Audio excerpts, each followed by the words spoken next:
You wanna play around, you better pack a lunch. Then we're gonna lay them down in the back of trunks. I seen real men cry right before they die. They get buried in a place where the sun don't shine. You wanna play around, you better pack a lunch. Then we're gonna lay them down in the back of trunks. I seen real men cry right before they die. They get buried in a place where the sun don't shine. Check it, Lizzo skins, you surprised? Sick pup, street team and shit. Sick pups, sick fucks. Legit, legit, legit. I let the power and the realness drive me, son. I made one CD, you think I'm fucking done? No such luck, schmucks. If I was you, I'd duck. I'm about to let you have it done. Run. Form Lizzo, kick you in the chest with my mid-cut Adidas forms. You don't want to be here when I'm done. Overcome. The sun's where I come from. Get guarding respect. I'm a veteran of this street game hustle. On the mic, I breathe of shame. I got the muscle. Lame, tame. The beast they call Lizzo. Gonna be problems and you don't solve them. Toe tag shit evolving. I say that's a problem. You wanna play around, you better pack a lunch. Then we're gonna lay them down in the back of trunks. I see real men cry right before they die. They get buried in a place where the sun don't shine. You wanna play around, you better pack a lunch. Then we're gonna lay them down in the back of trunks. I see real men cry right before they die. They get buried in a place where the sun don't shine. I know these cats is hating, I know that they be waiting. I see they want the lettuce, dog, you bringing home the bacon. I'm giving doctors patience, you think he's playing? We steady mobbing, you get drop off in basements. Calling up the mason, some man a Harper style. Some been going a while and I'll leave them bodies piled. They talking jibber jabber, a Michael Jackson batter, a Thriller and Vanilla, and I'm climbing up the ladder. When you doing good, you know they coming out the wood. I know they think they can, I know they think they could. I got some baddest bitches, I got a yummy mistress. Ian Parrish making dough, strictly business. You strictly missing at the plate, you whipping. I'm on the hill, I'm that Cliff Lee bitching. So stop your little bitching before you end up missing. These pups congratulate, you pussies later hissing. You wanna play around, you better pack a lunch. Then we're gonna lay them down in the back of trunks. I seen real men cry right before they die. They get buried in a place where the sun don't shine. You wanna play around, you better pack a lunch. Then we're gonna lay them down in the back of trunks. I seen real men cry right before they die. They get buried in a place where the sun don't shine.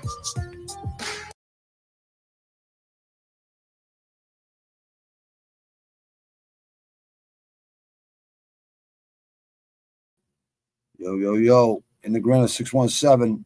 Pack Money the Great. Supposed to be coming on. He's running a little bit late. If not, we'll just put it on for tomorrow night. It's kind of good because this month's going to be I got a lot of people on the calendar, which is good. I hope I get just hope this guy could collab with me a couple songs or something on this new album I'm doing, and hearing his new stuff, it's fucking damn fucking good, man. Guy's got fucking skills. Brutally honest, I don't like editing podcasts. I like it raw, underground, real, brutally honest. No, we got nothing to fuck hide, neither one of us. You know what I mean? So, all the people I have on, nothing to hide. You know what I mean? We're all fucking trying to fucking set an example for the fucking people out there, if anything. You know what I mean? But at the same time, no sugarcoating anything. You know what I mean? Everything's fucking real raw. It's bottom line. Nothing sugar-coated on this podcast, you know what I mean? And I see a lot of people not sugar-coating things on podcast, which is good. It has to be the truth, you know what I mean? It has to be just a fucking brutally honest. I know this dude's brutally honest. I've seen him on a Dude I Respect's podcast, so he's a good dude. Good dude. He says, my bad, bro, legit getting off the highway. You have to be super sorry, bro. Hey, shit happens. I understand. Be home in 13 minutes. But Boston traffic, I don't even know why we built the fucking Central Artery Tunnel. You know what I mean? I'm glad we built all the other fucking water tunnels, the 10, 11, 12 other water tunnels we built. That was the big dig. Everyone thought the central artery was the big dig. No, it was all the tunnels we had to build in Massachusetts. That was like 130-foot shaft at South Station, 2 shafts across the street from each other. And I had to hand mine cross tunnels right underneath the red line, 38 inches underneath the red line trains. So we were shotcreting everything. The cross tunnels, fucking trains would come by and it would all fall on you. It's fucking crazy work, man. Only made for a certain fucking type of person, man. But then there was shafts I ran 500 foot deep, 300 foot deep, 200 feet fucking, 280 feet deep. A couple of 100, 120, 140. Last shaft I ran was like 120 feet, I think. You could actually walk down the steps. 500 foot shaft, we had an Almac, or we just sent you down the cage. But the Almac was pretty good. It's like an elevator hooked up to the side of the shaft that goes all the way down. That was the Framingham shaft, the main shaft on the Metro West Water Supply Tunnel. That's where we get all our water from, and drinking water, tap water comes from the Quabbin Reservoir. Goes through Southborough shaft, Framingham shaft, and the Weston shaft. And I've, still not fully done yet, but it's working. It's working. It's in working form. But once they go from Weston to Blue Hills and Weston to Stoneham, then it'll be complete. But it's working. It's still working. Starts like treatment plant is like right where the beginning of Neponset River starts. It's right outside of Boston Metro. Weston, right where you get up the Weston tolls, right there. Weston exits. Fucking every house there is like $1 million. Like the smallest house in Weston is $1 million. It's like Brookline. Like fucking, yeah. Houses in Boston and Quincy, yeah, like the 617 area code, huge money. Like houses that were in the 90s, 200,000, 300,000, going for $1 million right now. No bullshit. No bullshit. Real estate, better off grabbing 3-deckers, 4-deckers, 6-deckers, 8 families. You get all those rents coming in. 1 or 2 of those takes care of the mortgage. All rest is fucking profit. Put a third of that profit away for the fucking in case there's any problems with the house, anything happens, you need a plumber, you need an electrician, anything. You should make sure that's all taken care of before you fucking move people in anyways.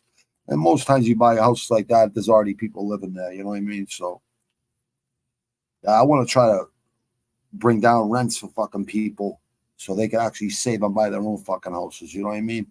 Give them a little fucking just knowledge on how the real estate game works. It's like you're better off buying, I don't know, triple deckers, duplexes. You move into one of those apartments for like a year, and you buy a triple decker. You move that triple decker for a year. You got 2 people in that duplex. You got 2 people in the triple decker and you, right? Then you buy a fucking 4-decker. You move there for a year. Then you move someone in there. When you buy your single, that all 3 of those fucking houses, you still own them. You're still collecting rent. Those will pay for all fucking 4 of those out, the single and the 3 multifamily houses, duplex, triple decker, and 4-decker, right? That'll take care of all those mortgages, and you'll be fucking making huge profit. But I'm not greedy, so I want to bring the rents down a little bit where people can afford it, because what the fuck, $3,000 for fucking 2 bedrooms, fucking $3,800, $4,400 for fucking 3 bedrooms here. It's crazy. I want to bring it down to like $1,800 for 2 bedrooms. $2,500, $2,800 for a 3 bedroom. You know what I mean? That way people can save for their own houses. You know what I mean? Give people a chance. You know what I mean? Massachusetts, no bullshit, man. The more I worked, the more they took from me. When I was working 7/12s for a year straight, I would gross like 6,800, 7,000 a week. I'd take home 3,800, 4,200, somewhere around. It's almost half they took, like 45%, 50%, almost. That's union, dude. That's union money. You know what I mean? Yeah, it's fucking crazy. But yeah, it's like if you work over 50 hours, that's when you go into a different tax bracket. You're on a different tax bracket anyways, even when you work 47 and a half. You work 40 hours, you get 47 and a half hours. You get an hour and a half. Anything over 8 hours is time and a half. We had 3 shifts on most of the fucking tunnels, 7 to 3 in the morning, 7 in the morning till 3 in the afternoon, 3 in the afternoon, swing shift till 11 at night, 11 at night till 7 in the morning. That's the shift I like the best. Wake up at 1, 2 in the afternoon, go to the gym or go training, outside, whatever, roll work or gym. And you still got 6, 8 hours before you even have to go to work. So Clinton, Mass was the farthest I had to work. Fuck, I was like an hour and 15, hour and 20-minute ride. Made it there one day on my GSXR back in 2001. Made it there in 28 minutes or 20 minutes. Fucking racing a friend of mine and his fucking quarter mile fucking 5.0. We go past him. Whoa, whoa. He go past me. I go by and say, oh, man. Probably had that going $168, $170. My fucking feet on the passenger pedals. Fucking head down. Handlebars are like this. GSXR 600. 2000. Was it? I think it was 2001. Brand new.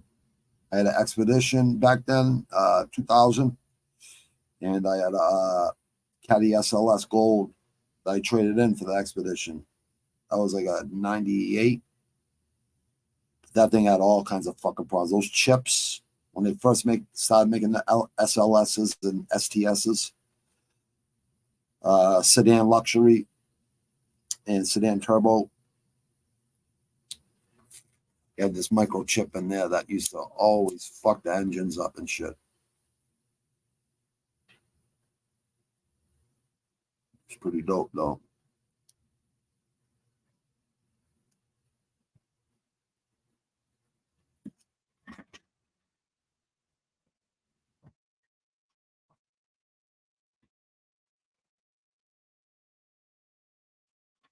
Yeah, if you don't show up in a couple minutes, I'm gonna have to put this on for tomorrow.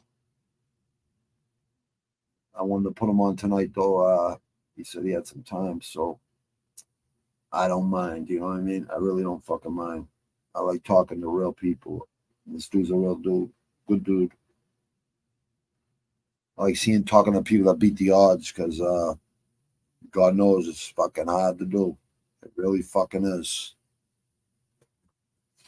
He's working on new music, man. I heard some of his new shit. I'm like, damn, his new album's gonna be fucking dope. It's good to see a lot of the Boston people and Brockton and all these cities in Massachusetts killing it with music right now. Killing it. 8-Zip, HSM, like all these guys, man. They're all good, man. D-Nice, all these guys. This fucking Dita Flyers, I mean, they're all good, man. They're all fucking better than good. They all got fucking talent. I just hope they figure it out like a lot of us did, man. Get the fuck out, don't get me wrong. I love where I grew up to. I get it. And idiots fucking I make shorts of fucking 60 seconds of some rap tracks and some thrash tracks, some metal tracks, whatever. I had no music since I was young, right? Musician myself, right? It's my 3rd album, right? I can play bass, I play guitar, I can sing, or I can rap, right? First 2 albums were all rap, right? This 3rd album's gonna be rap, right? But it's just good to hear talent out of Boston again. It really is.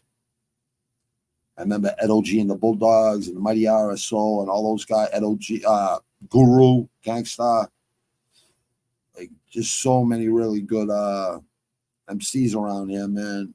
Amadeus the Stampede, probably the most underrated MC in fucking Boston, in my opinion.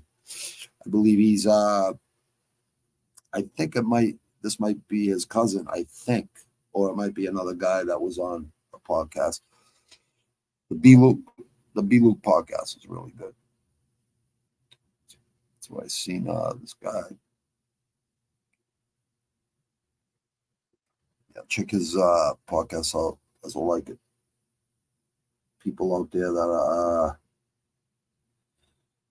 struggling in any way, hearing people that have been through it, that are beating the odds, it's always fucking good. I really respect what that kid's doing, man. And kid isn't that's not putting anyone down. I call 60 and 70-year-olds kid. What's up, kid? It's just a Quincy thing, or it could be a Boston thing too. I mean, it's two cities connected. But you'd be surprised. Like every borough and every fucking part of every city, it's kind of different. I know where I grew up in Quincy, the two boroughs, South and West Quincy, right on the line, totally different from the other fucking from the other boroughs in Quincy. But some was similar. But some are like, well, the ex-fucking politicians fucking retired, two on the beach, right on the beach, House Neck and fucking Squantum and Marina Bay. Nice neighborhoods, you know what I mean? But Quincy, I'll tell you, Bruce Corner, probably one of the toughest places you'll ever fucking, especially in the 80s and 90s. Forget about it, and prior. Forget about it.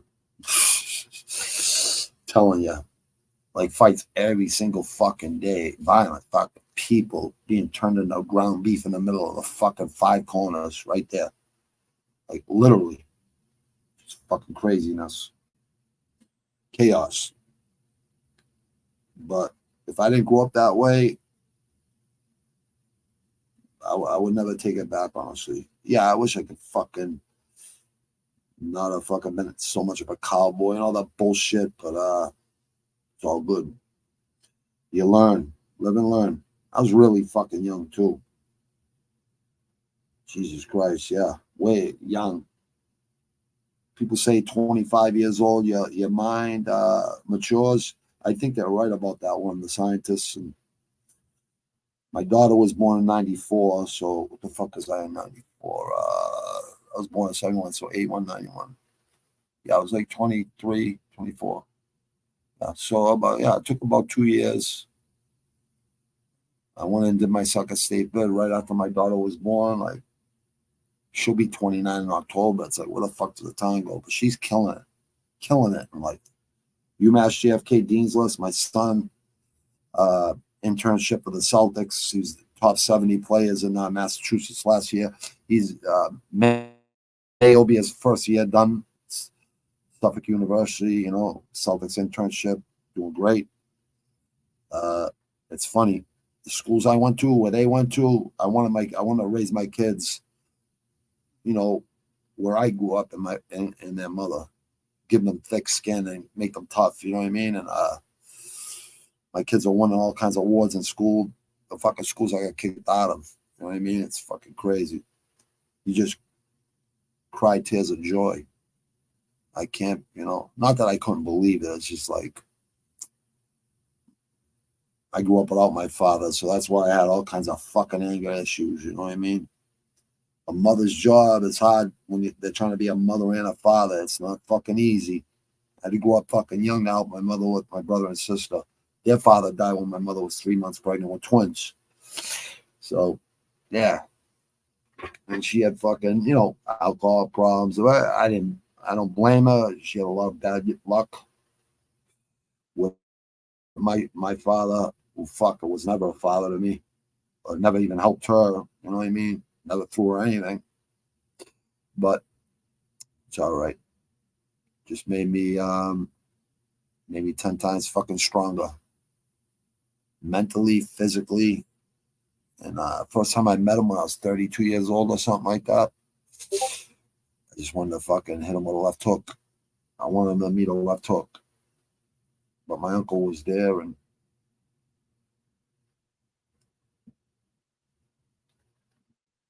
yeah. I don't even like talking about that shit but I looked at him. I'm like, damn. I hope I looked like he's fucking. Was he 40? I was 32, so he's like 53 years old. And he looked like he was fucking 30. You almost ready, my friend? If not, I'm gonna put it on to tomorrow night.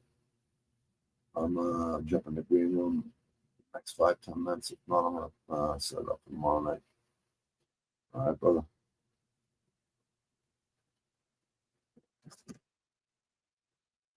If you don't respond within 5 minutes, I'm gonna set this up for tomorrow night. I'm glad I got him in early this month because I get before the new month comes up because I get the whole April 2 on each week. Like actually, I got more than that. I got like 12 guests coming on in April. Always seems like spring people want to come on. You know what I mean? Just make room for them on the fucking schedule, in the calendar. I like brutally honest content. I don't think I know non-scripted fucking communication talks, long-form talks. Very important. I think people can learn a lot from them. And, the first 2 seasons of Hot Boxing with Mike Tyson, with Evan Brenton, his co-host, I thought he brought the best out of Mike. It was right when I stopped all the pain meds too, and Mike was getting sober too at the same time. The booze and the cocaine and stuff like that, and some coke, all that shit. Like I got sober from that fucking late 90s. It was easy stopping drinking. I drank so much and partied so much, like in the 80s as a teenager, and then 20s, in the 90s, in my 20s. But yeah, eventually you just get sick of it. No AA, no NA, none of it just stopped. But the pills, the Oxycontin, oxycodone, the Xanny bars, I was prescribed for 17 years, almost 17 years. Hottest thing I've ever done in my life. Hottest thing. Methadone for like the first 10 months, came off that 26 days because I don't like reporting to nobody or taking orders from nobody. It's almost like they want to fucking set you up. Yep. Like fucking 5 milligrams a day for 26 days. Bye-bye. See you later, guys. Good luck. You know that a lot of people do it for the right reasons, you know. Keeps them alive. They don't fucking shoot drugs no more. I was sniffing my pills, like a lot of them. 4230s a day. Oxycodones a day, 30 milligram a day. When the real Oxycontins were around, 8 of those, 880s a day with 830 Oxycodones as breakthrough pain meds with fucking 12 Xanny bars a day, 2 milligrams Xanny bars a day. Then it was fucking, when the fake Oxycontins came out, the plastic ones, gave me 4230 Oxycodones a day with like 8 milligram Dilatas, Super 8s, 8 of those a day. And it brought me down to 9, 2 milligrams Xanny bars a day. You give me different breakthrough pain meds, you know, fucking what else do you give me? Fucking morphine, pure morphine, 120 milligram capsules. He's like the old Oxycontins are like 2/3 were oxycodone. The other third was pure morphine. Now, when they came out with the plastic ones, it's like those fucking things give you the runs. And let me tell you something. You should never get the runs from painkillers. If anything, it bind you up. Like, really, you'd have to take a lot of fucking, you have to eat a lot of fiber. Oh, my God. You get backed up so bad. It's a fucking, I'm so grateful I'm up those fucking things, man. Hard. Very hard to do, people. But it's not. It's very possible.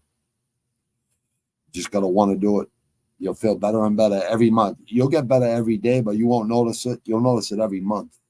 You'll feel better, better, better. Before you know it, you're right back in the gym or you're right back training, doing road work every fucking day, and you just feel like yourself again. Yeah, it's a good feeling. I smoke weed, that's it. Been smoking weed since 83, but my wind has never been bad. Never been bad. Best thing on the planet for me, anyways. And I know a lot of the people it's good for. People that smoke for the first time should never, they should take like 1-2 hits off a joint. That's it. People take edibles when they never smoked pot before. That's 10 times stronger because it's concentrate. So much stronger.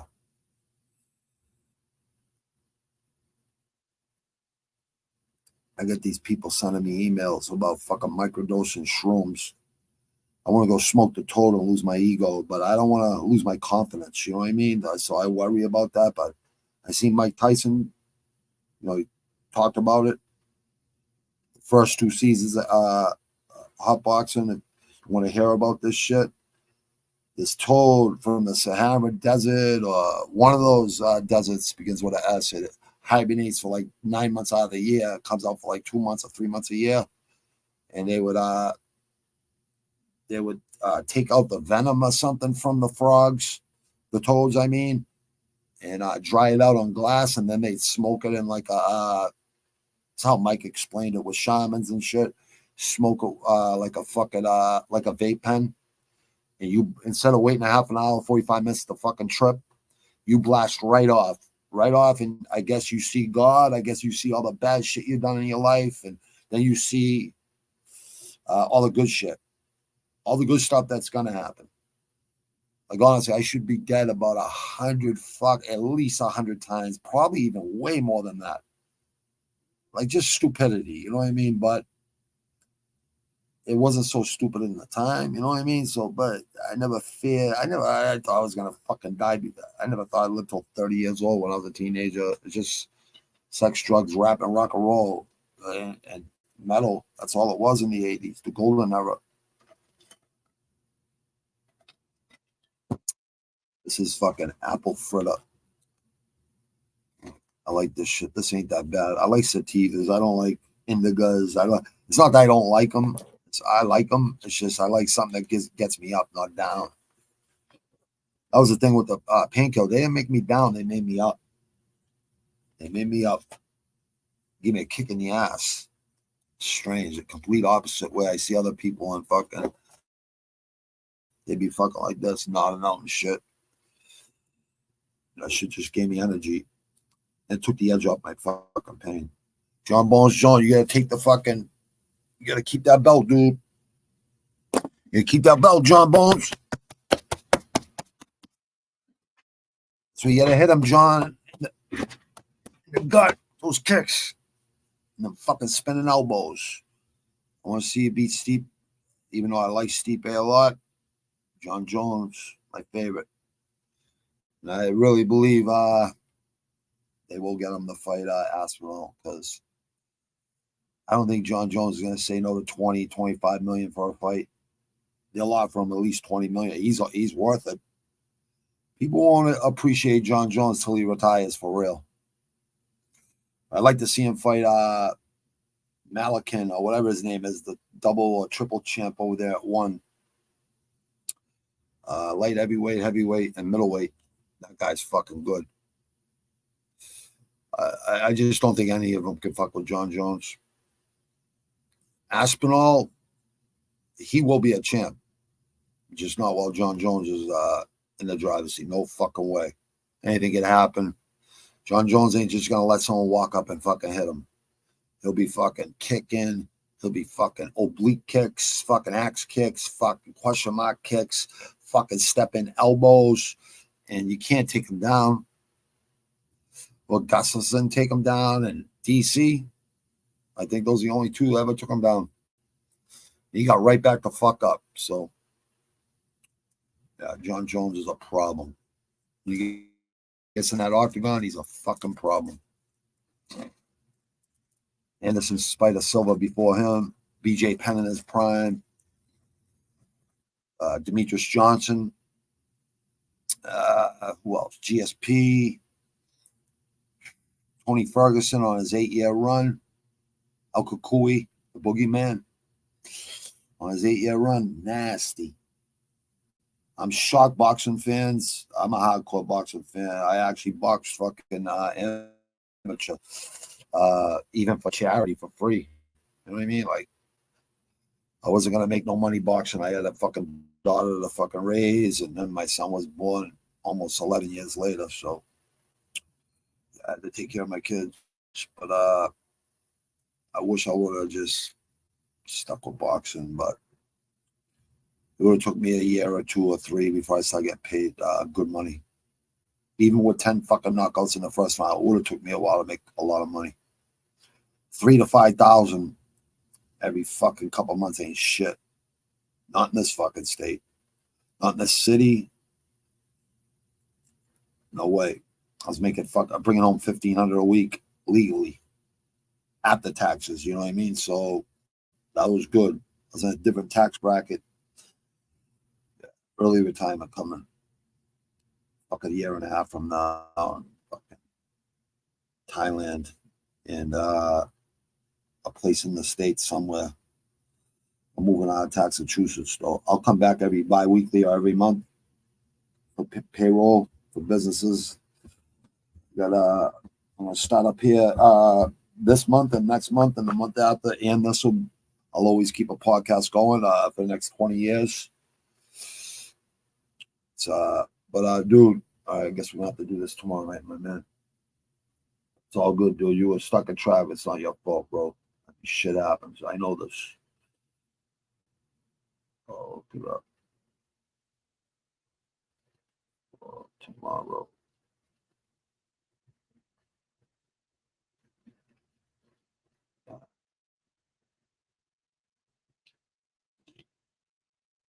Six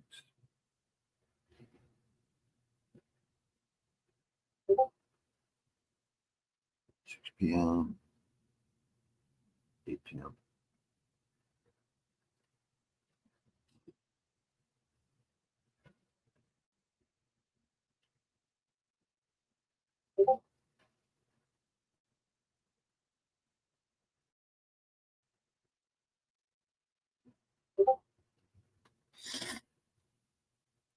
What is that noise?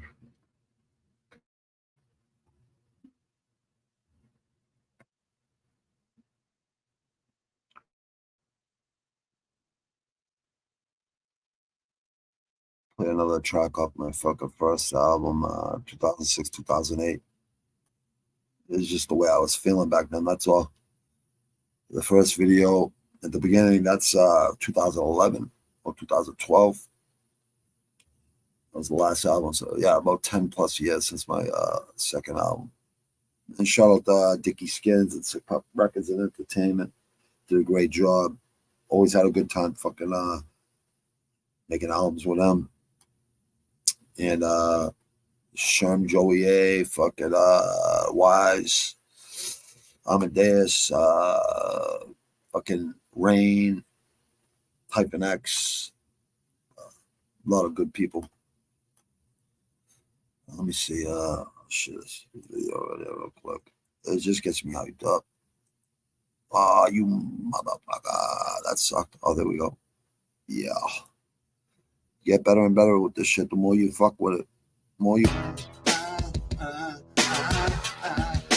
This is like, that sound is like pissed off. Like, about to snap.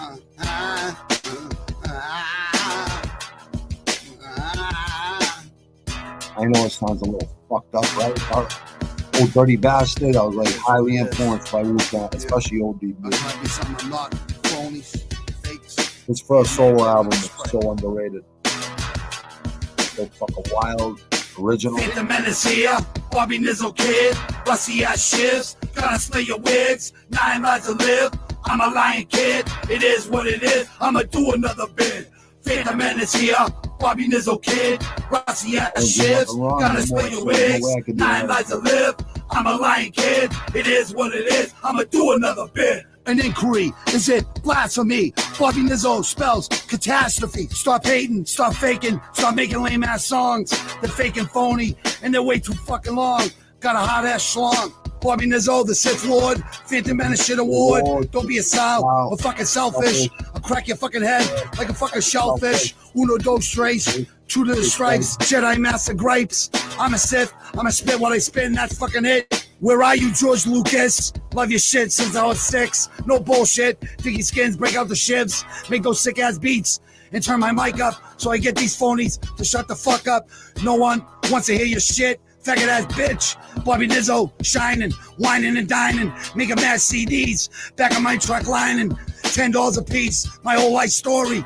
Gotta warn ya, it's fucking gory. Gotta keep it real and never cross over. Phantom Menace here, Bobby Nizzo kid, rusty ass shifts, gotta split your wigs, 9 lives to live. I'm a lion kid, it is what it is, I'ma do another bit. Phantom Menace here, Bobby Nizzo kid, rusty ass shifts, gotta split your wigs, 9 lives to live. I'm a lion kid, it is what it is, I'ma do another bit. Quadruple stab wounds, does what he wants. I'm a fucking 4-leaf soldier, Bobby Nizzo ho. Bosses up in arms, code of silence, hustler's charm, big ass arms to squeeze your head. You'll be in a hospital bed on fucking meds. You got no friends, hoodlums, hooligans on my contact celly. No Roman homie. I got friends all over that you don't want to know. So no one's gonna know when the bullets start to flow. Right, you yo. Bobby Nizzo, the mad scientist, mongoose, non-lion, you'll be frying, non-implying, non-reliable, you're viable, vulnerable, visible, miserable, faggot-ass liberal, Nizzo, hypnotic, electronic machine, gasoline, super mean and lean, the B-Town brawler, mauler, holla, I know the value of $1, catastrophe, match me, but the gods on my side, nowhere to hide, slide, glide, no jive, live, quadruple spitting that juice, skids producing illmatic beats, like a kid eating treats, goosebumps, no chumps lumps, hematomas, Irish promoter, Bobby Nizzo gloater, Phantom Menace shit, relics, Celtic crosses, underground bosses, Boston brawlers, holla. You hear Bobby Nizzo? You definitely know. I got mad flow, mad juice, ill seducer, mad drugs, guns, power, sick ass producer, getting back into cash. Once all you snitches, a smash. At last, Phantom Menace here, Bobby Nizzo kid, rusty ass shifts, gonna split your wigs, 9 lives to live. I'm a lion kid, it is what it is, I'ma do another bit. Phantom Menace here, Bobby Nizzo kid, rusty ass shifts, gonna split your wigs, 9 lives to live. I'm a lion kid, it is what it is, I'ma do another bit. New album. The new album is Sith Mall 617, Comfortable in Chaos. That'll be out in June. Not rushing it. I'm not rushing to put it out. I made like 30 beats. I got rid of like 24 or 25 or 26 already. I think I got like 5 or 6 right now that I kept. I'm still making beats every day. And when I go back and listen to them after a week, whatever sounds good that day, I still gotta go back like a couple days or a week later. If I don't like what I'm hearing, just say bye-bye. I've done that fucking twice already, and I got like 6. I think I got 6 or 7 right now that I've kept. So one more round of 25 or 30 beats, and I'll have enough. I don't know, between 11 and 14 tracks. The first album was like 25 tracks, like 33 tracks. I chose the best 25, I think, with an intro and an outro that we had. And second album was like we couldn't use BMA, Boston Mike Assassins. Bobby Nizzo featuring Boston Mike Assassins, The Union Way, Phantom Menace shit, Volume 88. That's on Disc Makers, Reverb Nation. Second album, The Forgotten Ones, Unforgettable. That's on CD Baby, and they wouldn't let us use BMA because of the Boston Music Awards. They allowed it for the first album, but the second album I couldn't use it no more. So I brought people in that I knew that rapped, and I had a couple albums out already. So it would just step up my game when they were in the booth. Give them the name of the song, give them the hook, give them the chorus, and which my producer helped me out a lot with. I probably sang half the choruses. He probably sang half the choruses. And sometimes we all sang them. You know what I mean? It all depends. you know, you just put down a demo tracks. We used to do like 1 to 3 every week at the studio, and then you add ad libs, and then you just let the producer master it and do the EQs and mastering. I think he used Pro Tools for both. Pro Tools for the first album. Second album, I think he used Pro Tools and something else. Was even more advanced. I'm using Pro Tools right now and GarageBand, and I'm adding other shit too. Let me see. I'll put. I'm not gonna waste time here. Might as well use this time. I'll give you my picks for the last week. I'll show you how good. You know, I was 9-3 last week, or 9-4, or 13. Yeah, I was 9-4. So if you listen to me, you would have made money. My fucking my win percentage speaks for itself. You're gonna make money on fights. What the fuck? Why ain't this working? Fuck.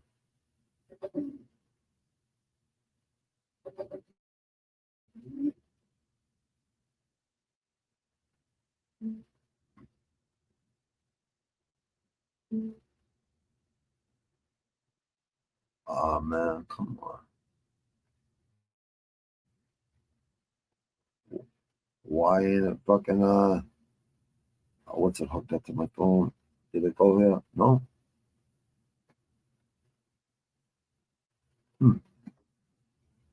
That's fucking strange.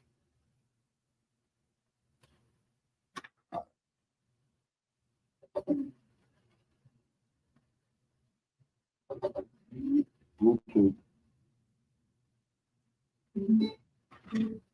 There we go. I should go. Yep. Get better and better.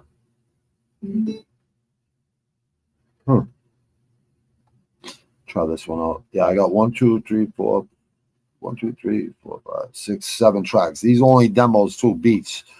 I haven't EQ'd them or mastered them at all because I got to spit to them first. Hopefully we get this dude on 1 or 2 tracks or 3 tracks, whatever he's comfortable doing.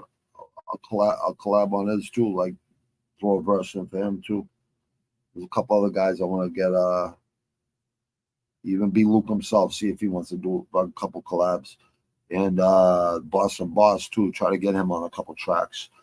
I like diversity. I like different people's styles on every song. Makes everything better. Plus all locals too. Northeast Beast.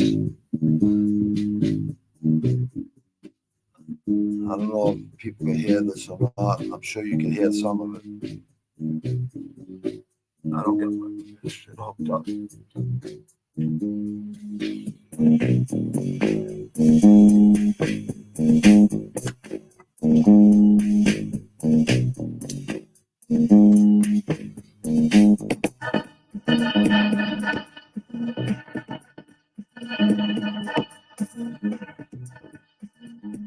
Got some sinister coming. The Netherlands. Yeah, I know. I jumped in there just to give them a like and everything. This came up out of nowhere, bro. You know what I mean? And we were supposed to do this like sooner, so I didn't want to say no to do. Thanks, bro. I'm gonna watch it. I'll watch it. I watched, about 10-15 minutes of it, but I'll watch it after this. I'll just have this dude on tomorrow night. You know what I mean? If he's just get focus and done. These ain't even done these fucking beats yet. They're just like not EQ'd, not mastered, not even close. These are just like demos. That's it. Kind of like Public Enemy vibe, You like the oh yeah, dude, that kid's tough, dude. I like that kid a lot, dude. Yeah, of course I love that. I like control violence when no one goes to fucking prison, bro. You know what I mean? Every time I fucking Fucking self-defense, I go to prison. I go to jail. Bailed out.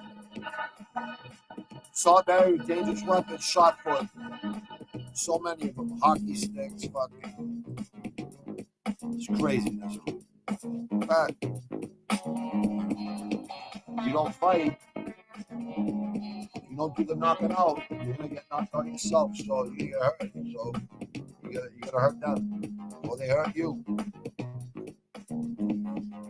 Yeah, that kid fucking good. You should be proud of that kid, man.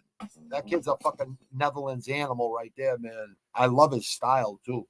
He's only gonna get better too. That's scary, man. That kid's gonna get better. He looks like he's like just learning. It's gonna be a problem. Here's the thing, right? Like first 15 seconds to 30 seconds, like the intro to the beat, and then it switches up. I get like 3 to 4 switch ups on every beat. It has to be that way. Oh, absolutely. Limburg, represent. Fucking Netherlands and Germany and Amsterdam. A lot of wild fucking people there, man. A lot of great kickboxers, a lot of great fucking strikers. Just mindsets, you know what I mean? Savage mindset. That's my favorite right there, pal, man. Fucking John Jones.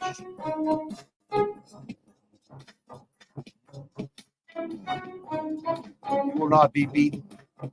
I don't see anyone beating them. Nobody. What's that? Chinese drinks?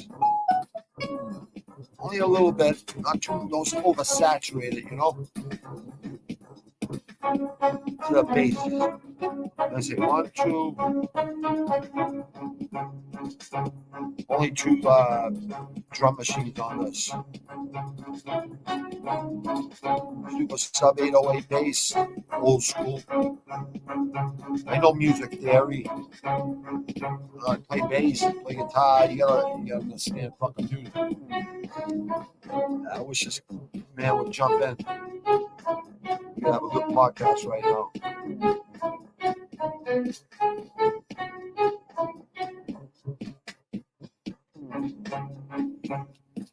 Feel bad, man. Oh, he felt bad, you know, super sorry and stuff, and I get it. Because I know how fucking traffic is around here. I know. But what happened if he got pulled over? Oh, who knows? There's a million fucking scenarios, you know?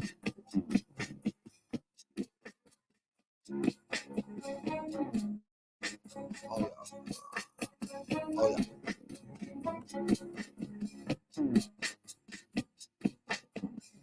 He's got new. I just want to promote his new music and his new merch too. He's got new merch. I seen some shirts yesterday on IG or today. So I want to get a double X for myself. I'll wear one of those fucking training just to promote locals, anyways. Let me see.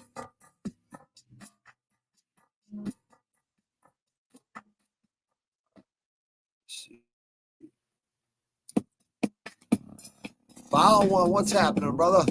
Man, this would be a great time for this man to jump on now.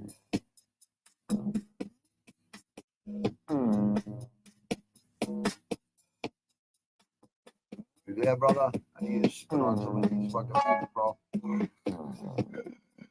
Come on, dude. I got some people in the fucking savage room, the live room. Jump in, brother. If not, I'm gonna make it for tomorrow night. All right, between 6 and 8. Just let me know what's that's not. I can't make it. It's all right.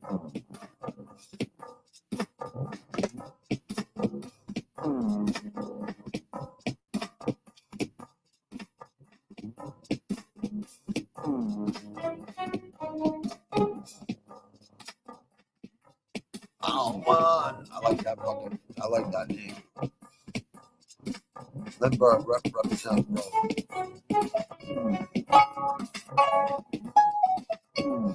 All right. That beat already played.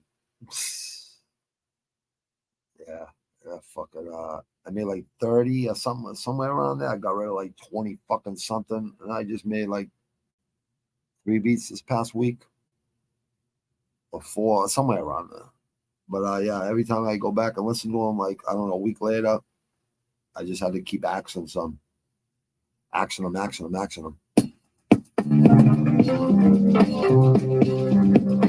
Perfect. I want this album to be at my 3rd album, epic. Comfortable in chaos.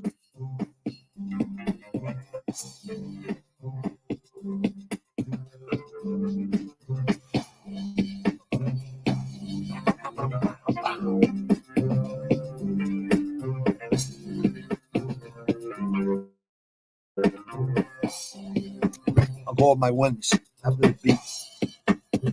9-4. I missed first place by a couple points or something. It's all good. I don't care. All I care about is the wins. The number of wins. I don't care about first place. I don't mean shit. I'd rather pick the most wins during the whole year and come in first place the most times. I'd have the most wins.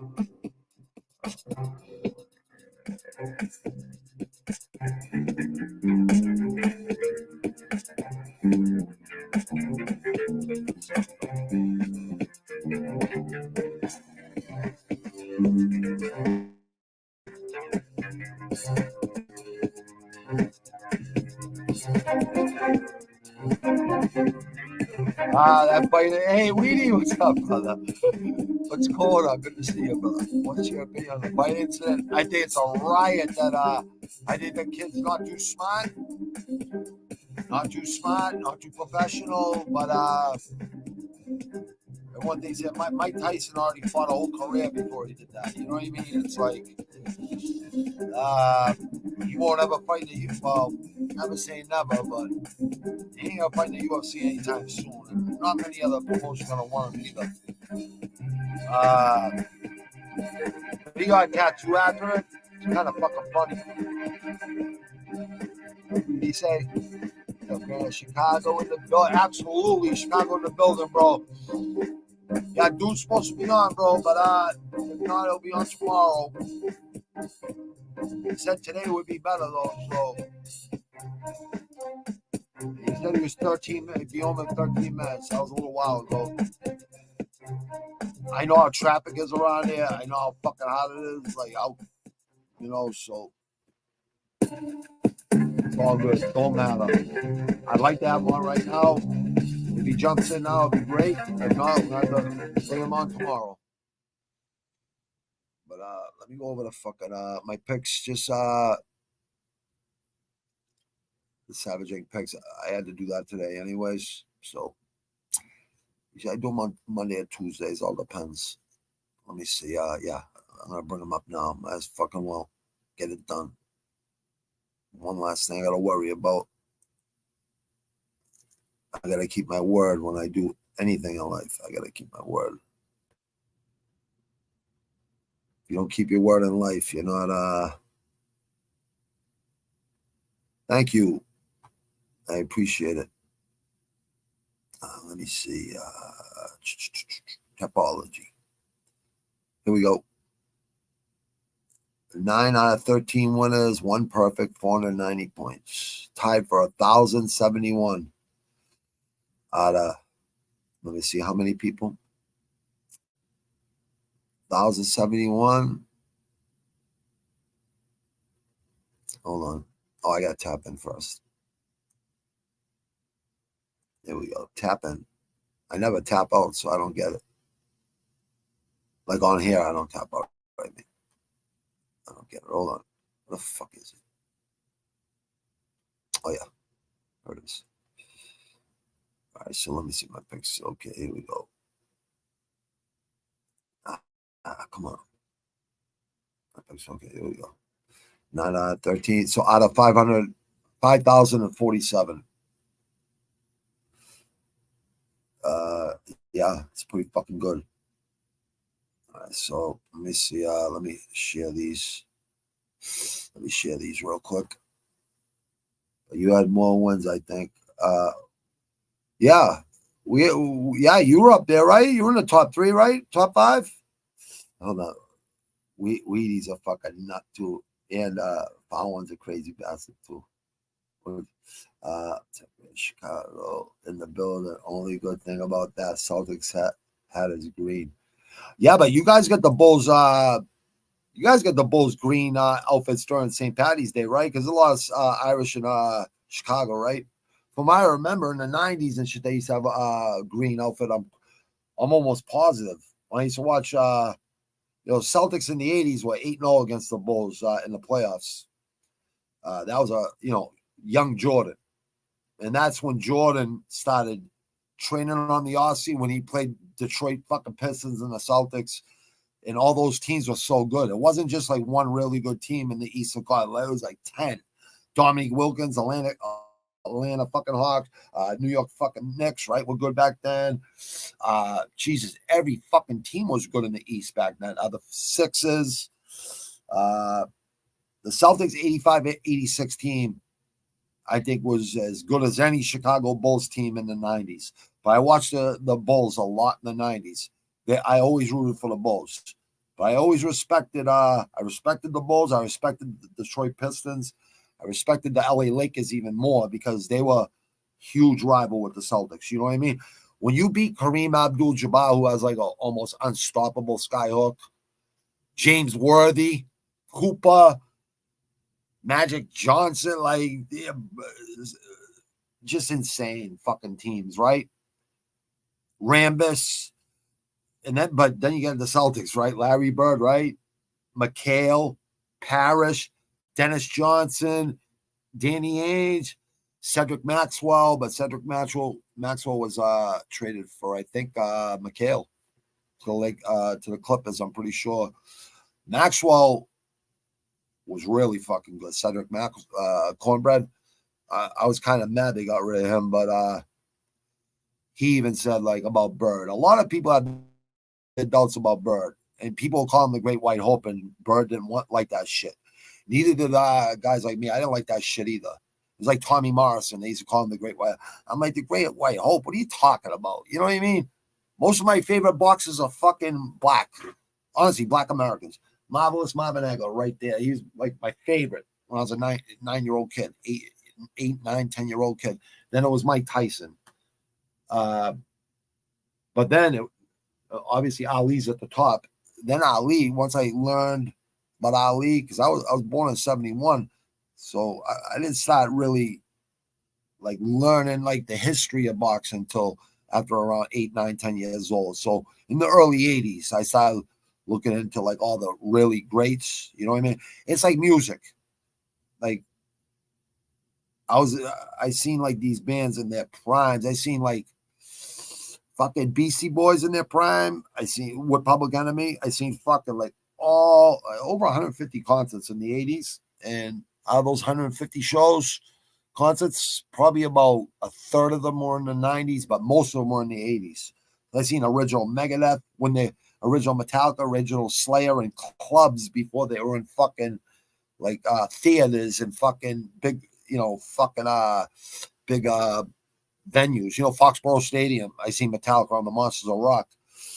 First row, right after Cliff Burton died. You know what I mean? The first 3 albums, you know what I mean? Way before the Black Album, before they slowed down and stopped playing so fast. Original Megadeth, I seen them at the Living Room. I seen them in a little fucking club on the Killing Is My Business and Business Is Good first album tour, mixed with the Peace Sells But Who's Buying tour. It was almost like 2 tours in one. They wrote Peace Sells But Who's Buying on the Killing Is My Business and Business Is Good tour. And then I seen him on the next album, So Far So Good So What tour. Instead of seeing him in a little club, I seen him at the Orpheum in Boston. Then I seen him again at what the fuck? I seen him with Ronnie James Dio. They backed up Ronnie James Dio and Motorhead, or Sabotage, or the band. But they were headlining. So Far So Good So What. They kind of went from that first tour into the Peace Sells tour. back it up like big acts like Dio, and then Megadeth became the big act. Like Motorhead is a band that they all fucking like loved. You know what I mean? Like early Metallica, early Slayer, early Megadeth, all those bands like punk rock, metal, Iron Maiden, Judas Priest, bands like that. But they were in the fucking like Motorhead. I seen Motorhead like 5-6 times. I actually met Lemmy at the right across the street from the Orpheum at Boston Commons. I ended up smoking a joint with him. I didn't even know he was sitting beside me. My drunk friend got us kicked out like the last song, and I had to fucking put him on the fucking bench there, and I'm pissed off, right? And I light up a joint. I pull out my jog. I got a bag full of joint. I pull out a joint. I light it up, and he goes, "Hey, you gonna share that, mate?" I'm like, "Lemmy? Holy shit!" I go, "Yeah, of course." I go, "Why are you backing up bands, man?" And I go, "How the fuck are you backing up bands?" I go, "They all fucking looked up to you. Like, how you?" He goes, "Hey, it's money. You know what I mean? They all respect me, and I have a good time with them." And he goes, "Man, they're so much better than us." You know what I mean? I go, "Well, yeah, they are pretty fucking good." But I go, like, you guys are the ones that inspired these guys. Yeah, they had to come up with fucking speed metal. It's like punk rock, music with attitude, and it's like as fast as you could fucking play. When you hear like original Slayer, like the first fucking 4 albums, go listen to Rain and Blood and South of Heaven, both albums. The best drummer on the planet, Dave Lombardo, original Slayer drummer, and the best fucking guitarist too, riff master in speed metal, Jeff Hennigan, rest in peace. Dave Mustaine might be the best lead guitarist and lead singer of Megadeth. He was the lead guitarist for the original Metallica. And I think he wrote like most of the fucking Kill 'Em All. Well, at least 4 or 5 songs of the Kill 'Em All album. And that's how good Dave Mustaine was. Like on the So Far, So Good, So What tour after Peace Sells But Who's Buying. He got rid of the drummer. Rest in peace, Garth Samuelson. He was and Chris Poland, he didn't die. He's sober at this day. Those guys were jazz musicians and blues musicians, but they learned how to play really fast. And those first 2 albums, you'll hear them on, you'll be like, holy shit. So I think Dave kicked both of them out of the fucking band because they just weren't maintaining. And he put this other guitarist in there who played good guitar, but looked like a hairband fucking guitarist. He looked like a guitarist that belonged in Bon Jovi, a fucking Poison. And that's what those bands were dead set against. You know what I mean? They were dead set against fucking bands that fucking wore lipstick and wore fucking spandex fucking pants and fucking tried to look pretty and shit. They were just fucking long hair, no makeup, fucking no nothing. Like cut off fucking constant shirts and fucking ripped jeans and fucking thrashing. You know what I mean? Just straight fucking aggression and attitude. You know what I mean? But Dave Mustaine was so good, and Dave Ellison was his bassist throughout like almost every album except the last album. Honestly, I just listened to their first 3-4 albums, all of those bands, Slayer, Metallica, Megadeth. I don't listen to any of their newer stuff, like maybe one song off each album that's good. But their first 3 albums, all those bands, those are their most epic music. Like every song is epic. And you never even heard them on the radio during the day. You never really seen Megadeth had a couple videos on MTV in the beginning. Metallica didn't have no videos till 1, and that was their fucking 1, 2, 3, 4th album, full album, before they had a video. Like they never were played on mainstream radio. You had to hear them on fucking WHJY here or 88.9 ERS, Emerson College. I actually heard my own music on Emerson College because they have a Flavor of the City, whatever the fuck it was called. It was like 8 at night till like 11, something like that. It was all underground rap and hardcore rap and local rap. I heard like songs from our those first 2 albums that we did in 2008 when the Celtics won the last championship, their last championship. guys on the job are like, Bobby, you're on the fucking radio. I go, I know. Like, who do you think put the radio station there? I go, I've already heard myself on the radio, like on that station before. They're just fucking doing us a solid. You know what I mean? They're just playing our shit. You know what I mean? And yeah, it was good to hear yourself on the radio, but I never did it for the fame, really, or none of that shit. I did it. I did like concerts on, did shows. I mean, not concerts, not huge. I just go to clubs and local places, and they would actually pay me 40% of liquor sales to bring in 100, 150 people to every show, and I'd be able to pay the guys that were in the group. You know what I mean? And they were shocked to get paid to fucking go up there and rap. They were shocked that they were getting paid. I don't think my producer was as much because he knew I was a businessman. But I'm like, if we're bringing, you think I want to go do a show and not get paid just to say I did a show? Fuck that. I'm bringing 100, 150 people in to buy drinks and watch us play. They would never be coming to your fucking place if we weren't playing there. That's what I'd say to the owners, you know what I mean? Or do you want me to do $10 at the door? Whatever, you know what I mean? Did that a few times too, you know what I mean? And guys would come up to me and my producer and say, you made all that fucking money? Because I'd have my fucking producer, like, I give him all the money. I go, just fucking, sort it out, and I'm going to give you some fucking loot. I go give the other MCs that are on the albums, on the 2 albums, fucking give them, break them off $100 or whatever. They'd be really fucking happy. But I remember Boston Strangler came up. He's a good dude, right? He goes, you made all that money fucking doing that show? And I'm like, I make that money every show I do. He goes, I've been doing this 20 years. I go, well, you should have hired me. And I wasn't being an asshole to him either, because he's a good dude. He can rap too. Boston Strangler, look him up. He's I'm gonna ask him. He said he collab on this album with me, do a couple tracks on there. I'm even gonna call my producer and see if he'll bang out a couple tracks with me too. I might even have, throw him a couple fucking $100 to fucking master it. We'll see what happens. If he's not busy, you know what I mean? Because I'm sure he's working on something too. He's got movies he's made. He's in movies. He's a Screen Actors Guild member. He moved out of Boston, he moved out of Massachusetts, I think last year or the year before. So, but everything's fucking doable now with the internet and shit. You know what I mean? And I was learning from him. I would use Pro Tools and everything. I'd always watch him. He didn't even have to tell me anything. Like, I was just watching him. You know what I mean? I'm like, I'm just trying to figure out how you're doing this, brother. He goes, well, being observant, that's the way to do it. He'd always do a good job, though. Let me see. I'll just put him on for tomorrow, I guess. Let me see.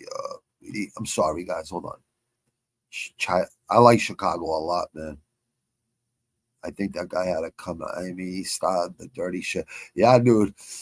I remember there was another guy that bit like about 3 times or something, 4 times. There's been some crazy fighters, dude. He was glove grabber. Yeah, he did. I thought that was the other guy, though. I thought it was the guy that won. That was grabbing the fucking fence on crucial moments. No, I know. I seen it. I mean, even other people that had our angle, like, they're sitting right in the front, they're pointing. You know what I mean? We had the same points. Oh, okay. We had the same points. Only thing I got in this life is my balls and my word. I don't break up for no. Tony Montana. Yeah. Remember when they pull up, they're washing dishes, him and his boy, right? They ends up killing that's going to marry his sister, right? What you know about cocaine? He goes, are you fucking kidding me, man? Are you fucking kidding me, man? Hey. He starts acting tough, the guy in the limo. He goes, and don't be calling me no fucking dishwasher because I kick a monkey ass all over the fucking place. And, yeah, Tony was fucking great in that flick. I could fucking do that movie word for word, dude. Like, every fucking thing he said in that movie, I could do. Like, we had that movie on VHS in the 80s. You know what I mean? We'd fucking watch it almost every day. Like, we were selling. Dude, I was sniffing cocaine at 15 and shit. Fucking when I was 350 an 8 ball. And basically selling it to friends of mine, too, young.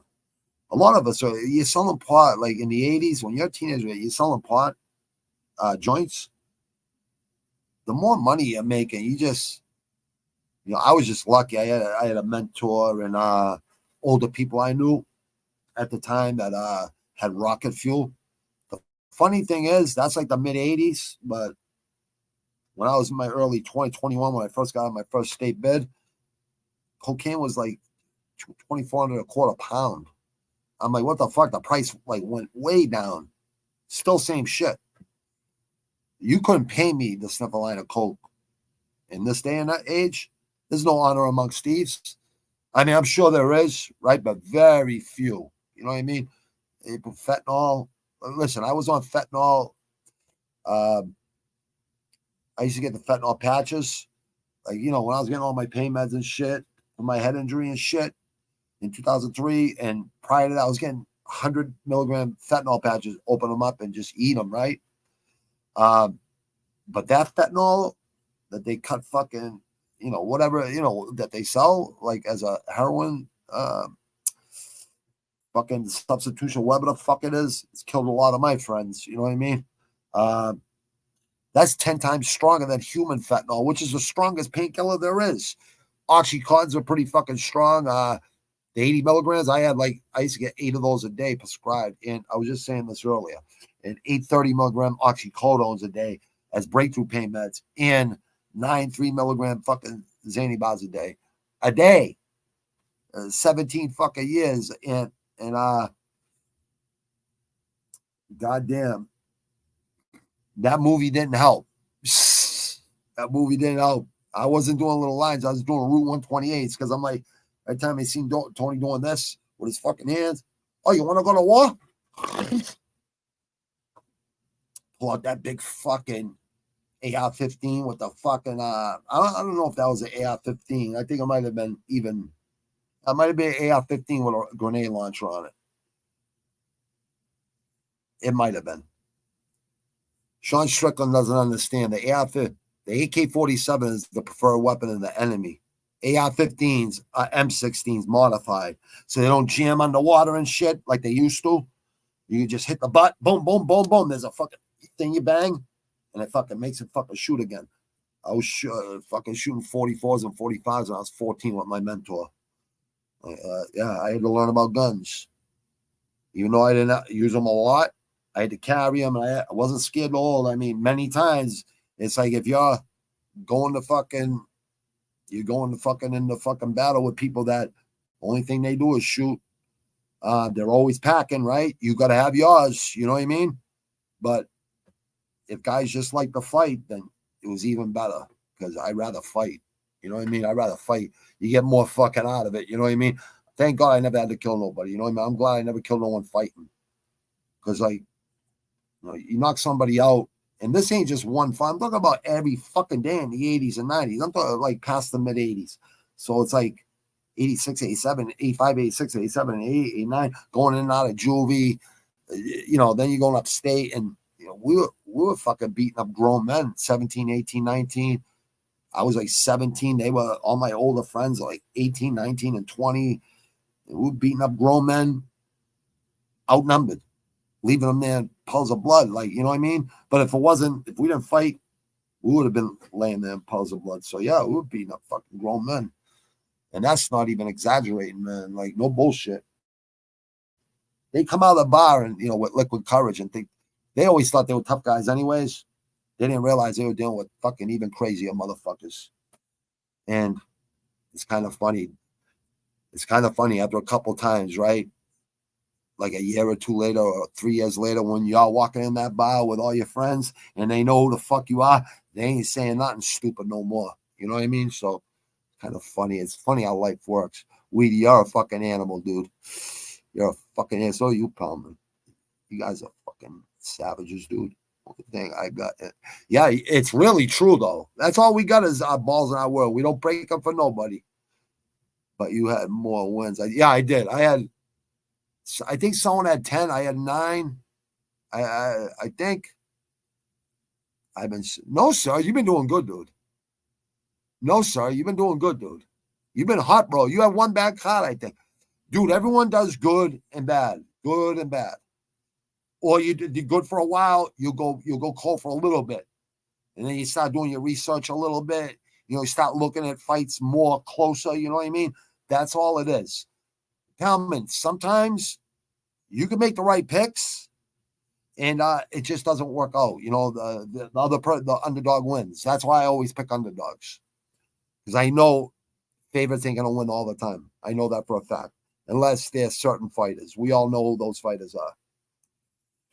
I've been sucker lately. I got one good card, and then suck for. Well, here's the thing, Weedy. If you're over 53% or 52%, you're doing better than the fucking the pros in Vegas. Like that guy Gianni, his win percentage was like 52%. I'm at 60. I'm 50. I'm at 60%. For boxing, I'm at 60% for UFC.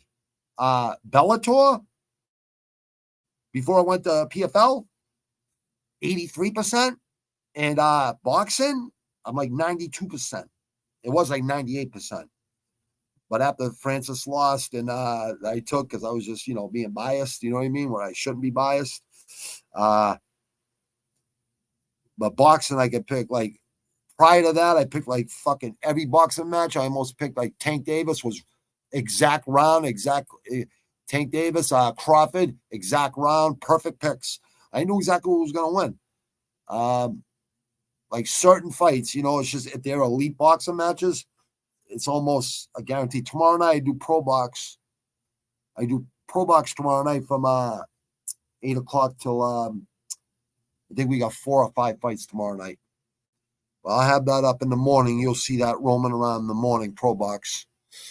Commentary for pro box. It's on bi-weekly on YouTube for free. So it's all up and coming boxes. Oh, you've been on there before. You've been on the stream. You've been on here with me. Palman's been on there.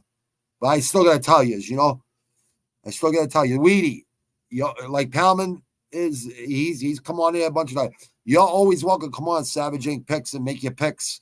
Come on, I got hold 10 people in here. I got the paid plan, so don't worry about it. Anytime you want to jump on and do Savage Inc. picks on Thursday or Fridays, jump on here with us. You know what I mean? The more people, the better. Then people could get perspectives from everybody. Anyone that's an MMA fan, that's a gambler, you know what I mean? They want to hear people's opinions. You know what I mean? And I think it's good. The better. Yeah, but that'll all turn around, dude. You'll go back. You'll go hot again. You know what I mean? I'll tell you one thing. All you guys, everybody in that whole group we have, I'd put that group up against any other group in Topology, and I know we have a shot at beating them. Everyone in that group can make picks. I think Sparks is like the best out of anyone, though. Go check out Steve Sparks' fucking Topology. Go see his picks, dude. You're gonna be shocked. MMA ain't easy to pick. It's not hard. It's just, sometimes you just don't know how these mixed martial arts going to come in. Styles definitely make fights, in MMA. It all depends. It all depends if they got called up early or if they've been training or whatever. There's a million reasons. If they got injuries, they're coming out of camp with. That's why I always say pro fighters should stay in shape year round. Like, take a week off after a fight or whatever, but get back to running. You know what I mean? 3 days a week. Just go for a run early in the morning just to stay around natural weight. You know what I mean? So you can cut weight real quick if you need to. You know what I mean? Or gain it or lose it as a heavyweight, right? I don't know. Look, I just think my favorite. Yes, my favorite White Sox. Dude, I love the White Sox hats, bro. I love White Sox hats. I used to buy a new fitted hat back in the Harry the Greek days. I don't know if you guys ever had Harry the Greeks. I think it was only one of a kind. I used to get my mid-cut forearms, my mid-cut shell toes there. You get every cut patent leather, every color, cheap. Fitted hats, you know what I mean? Carhartt, fucking Timberlands, dress Timberland boots, fucking. I think they used to have Jabos there once in a while too. Adidas suits. A lot of good shit at like wholesale retail, like cheap. Once that place fucking left, I go to Jonesy's and Salty, but now I gotta order my fucking my Adidas forums and shit. I'll be happy someday when Adidas is a sponsor of mine. Because I could, I'll go through a 2-hour training session, like have someone film 2 hours, me going to dark places when I train, right? With all Adidas gear on. Because I've been wearing Adidas shit my whole life. Since I was a little kid. Adidas, 3 for the stripes, always. You know what I mean? I just love Adidas. Top 10s, fucking light blue top 10s. I like gazelles during the summer, every color. But mid-cut forms are probably my favorite. I love the fucking sock. You must like the Cubs and the fucking White Sox, too, because that Cubs team's a fucking historic fucking team with that brick wall in the fucking outfield, man. Just like the Green Monster in Fenway. I think Chicago Cubs and the Red Sox have the fucking oldest fucking places in baseball. Haven't really followed NBA since Jordan left. I don't fucking blame you, bro. But here's the thing: I used to love Pierce and Walker. I loved Len Bias. He was supposed to be better than Jordan. Len Bias, who we got from Maryland, Reggie Lewis, rest in peace, both of them. Len Bias, both of them, right? If we had Len Bias, Bird would have played another 5-10 years just coming off the bench. And he said that. And they said he was better than Jordan. Like, you see him in fucking in college in Maryland fucking dunking from the foul line and shit with authority. That guy's a fucking animal, man. Now I just hope my Indiana Hoosiers make the tourney. Dude, the tourney already started, bro. Oh, the Sweet 16 or the Elite 8 or the Final 4 or win the championship, right? I got UConn again this year. It's almost the same exact team as last year. But Indiana's always a fucking threat. Always loved Danny Ainge. You know what? He played for the Toronto Blue Jays, dude. You know Red Auerbach went and got him? Like, he went offered him more money than he was getting in baseball. And even Danny Ainge is like, he's a Mormon. So he's like really fucking not one with 8 wives or anything like that, whatever religion that is. He was like really, he's the one who always talks about Len Bias because they left practice around 11 o'clock at night. And he was going to practice at like 6 in the morning. And all his teammates are calling and saying, Len's gone. Len's dead. Len's dead. And he goes, no fucking way. There's no way. I just left him 4 hours ago. How's he dead? Like, no one killed, like, no one shot him, no one fucking, like, no, like, foul play, no nothing, no. He goes, I refuse to believe it. Yeah, that was sad, dude. He was a fucking. Then we were supposed to get tipped. We had the first round draft. We were supposed to get, we had the best odds of getting the first round draft pick. That's when Patino came to the Celtics. We were supposed to get Tim Duncan. We didn't get the first round pick. I think we got the 5th pick. I think we took Pierce or Anton Walker, one or the other. But we got Pierce, the truth, and he ended up paying off because once we got fucking Garnett and Allen, we became a fucking championship team right there. Right there. Bird was an Indiana State, bro. He signed up to play for Knight. He didn't like Knight. He didn't like Knight's fucking talking shit and everything. And he went right to Indiana State. And he brought him to play versus Magic. They had a rivalry in college before they went to the NBA and had a rivalry. They ended up becoming best friends. Much respect for each other. And what the fuck did I think they revived the NBA, I guess, like the Magic Bird rivalry. And Bird was a guy that would play. I know everything about Larry Bird. Larry Bird was a guy that would never play at white basketball courts. He'd go to the black basketball courts because he knew they were the best basketball players. He says it on fucking. He goes, everyone knows if you're gonna be the best, you're gonna be able to fucking hang with the black Americans. And living in such a racial fucking place where he lived, he was the farthest thing from racist. You know what I mean? It's like me. Like where I grew up, people think Boston's racist. It's not racist. It's not racist at all. I think it had something to do with, I think they, Southie and Roxbury or something like that. They made white kids go to black schools and they integrate, instead of segregated, they integrated, which was a good thing to do. You know what I mean?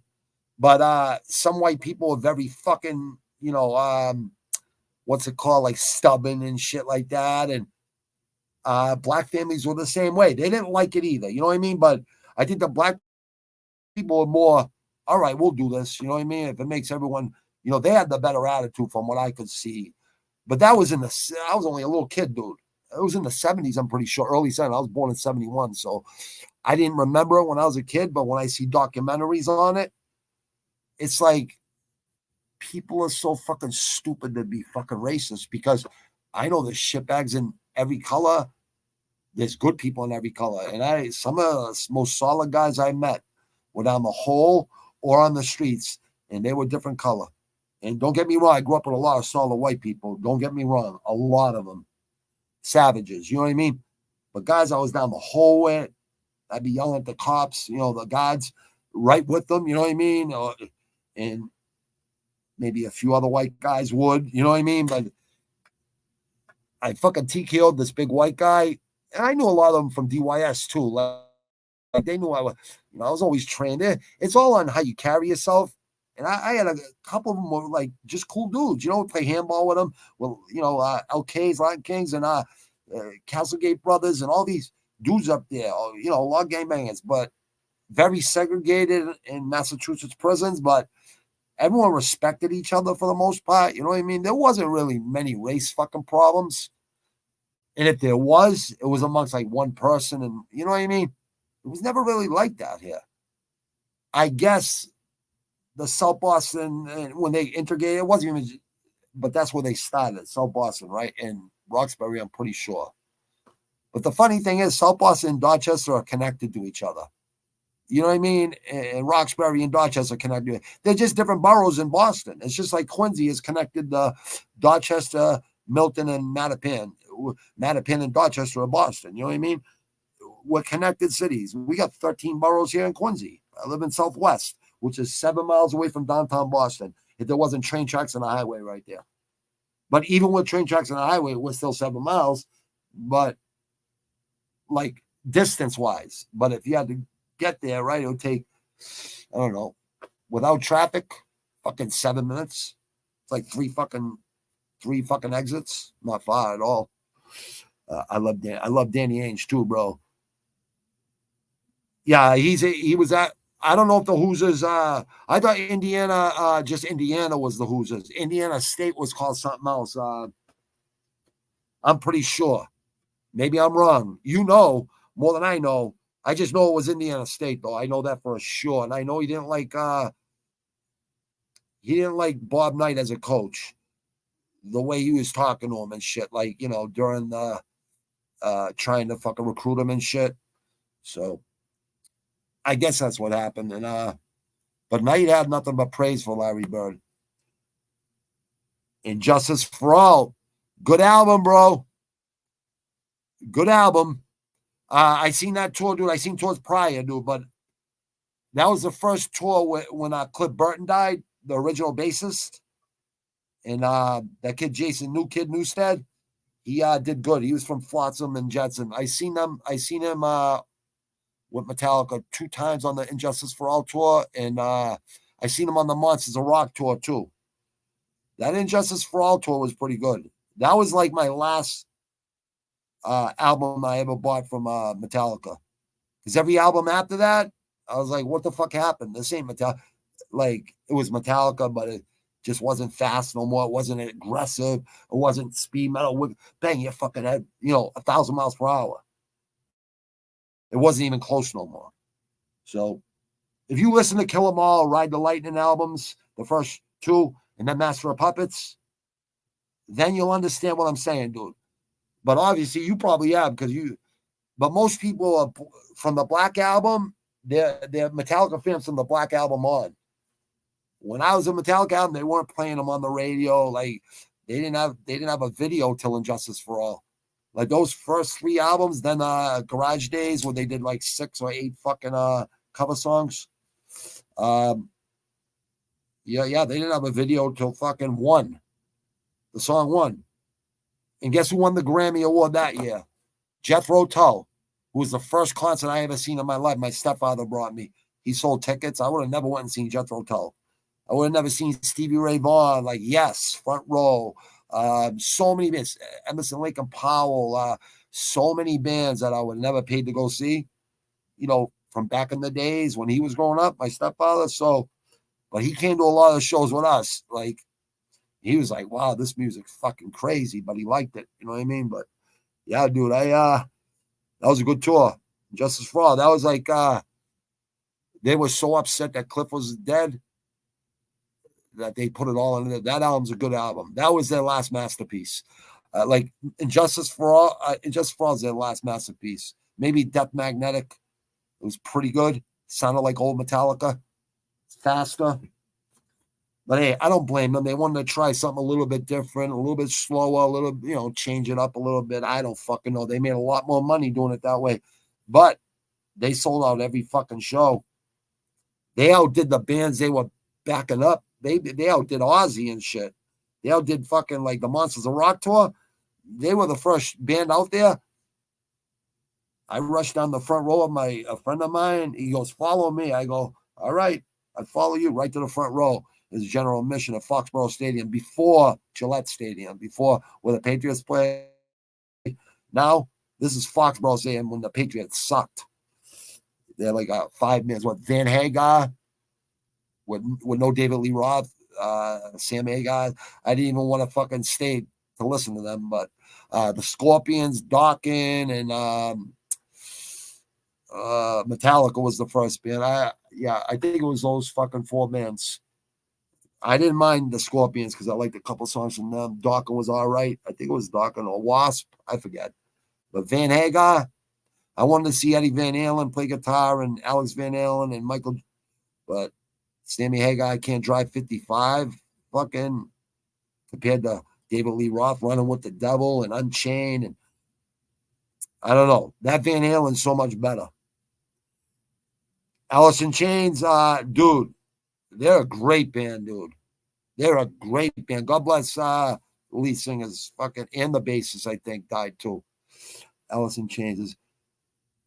No, there's nothing wrong with that, dude. They call that grunge, but you know what? They're all punk rock band fans too. That was their main fucking that was their fucking their passion. That was their inspiration, was punk rock bands. You know what I mean? I don't think you could ever call that grunge. I think you just call it punk rock. You ever see Nirvana do the 92 Reading Festival and do The Money Will Roll Right In and D7? Like, those songs are like old punk rock songs from old punk rock bands. I was like, I never liked Teen Spirit or anything like that, any of those songs. Because they just overplayed fucking that shit, So I just never liked it. But Territorial Pissings from that Nevermind album, they had that CD in the bar I used to drink at, and they had like The House of Pain and Frank Sinatra and all the other fucking Soul to Soul too was Back to Life, Back to Reality track. I like that track. And yeah, I think those are the only 4 good albums on that whole fucking. They had a bunch of fucking like bullshit music. I'm like, man, who fucking ordered these fucking? At least they ordered a couple good ones, that we could fucking play. But Alice in Chains, Jerry Cantrell, and the way he sang backup vocals for, I think his name was Lee Staley, right?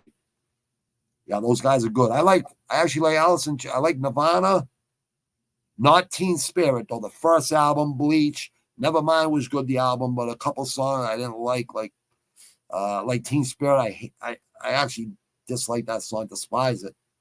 What else? I don't like In Bloom, Come As You Are. I don't like those songs. I like all the other songs on that album though, but In Utero was pretty good.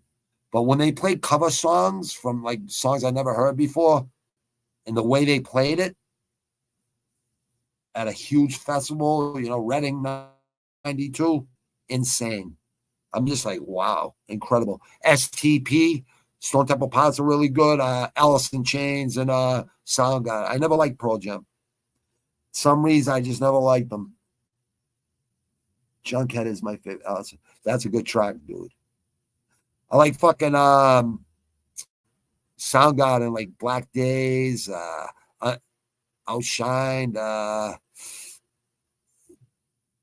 Jesus Christ Pose. What else? Almost everything they did was fucking good. All those bands. Everything Alice in Chains did was good. Rooster. They come to snap the rooster. Then you got the acoustic songs on there. Yeah, you see him, the acoustic version on MTV. I mean, that's on VH1, whatever the fuck it was, when they did all the Nirvana did acoustic. Alice in Chains did acoustic. There's a lot of bands that did acoustic. But Nirvana and Alice in Chains, I think, killed it. I think they were the best two bands that did the acoustic sets. Unplugged, I mean. I'm sorry, Unplugged. I was insane. Then you got, you know what? I might throw a couple acoustic tracks on this album, this rap album right here. This is gonna be like Gravediggers type rap. Like my first two albums are really hardcore. You know what I mean? But this album, I was thinking about doing, you know, maybe playing bass and singing, and having my other two friends play guitar, and I could always make the drum. You know what I mean? Just it's got to be slow, anyways. I think you know what needs to be covered is like In My Darkest Hour from Megadeth, and maybe Sanitarium from Metallica. I gotta get there okay to do it though. You know what I mean?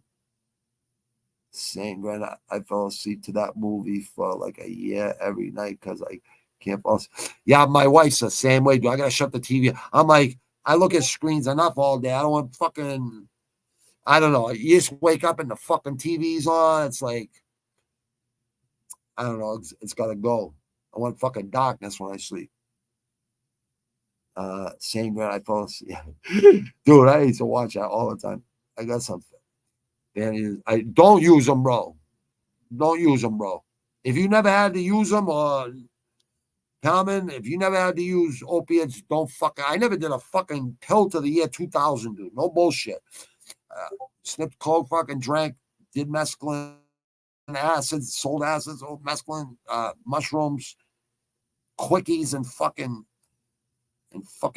in school and shit. Like, I go into school and see fucking Egyptian ladies on the fucking chalkboard, take 8 hours before I go into school. We smoke weed before we go into school.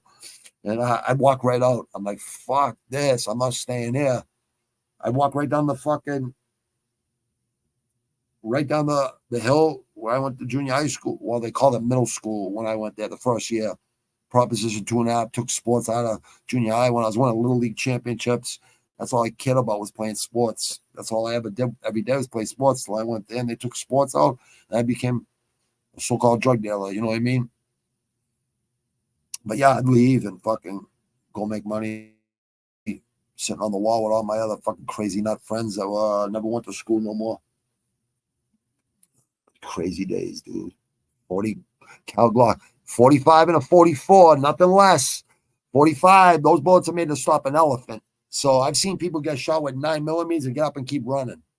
I'm like, you're not gonna get up and run with fucking you get hit by a 45. I don't even want to use guns either, honestly. I highly recommend people do not pull out guns unless you have to, you know what I mean? Or unless you're gonna use it, you know what I mean? Because you pull out that gun, you don't use it. There are many people that will. Trust me.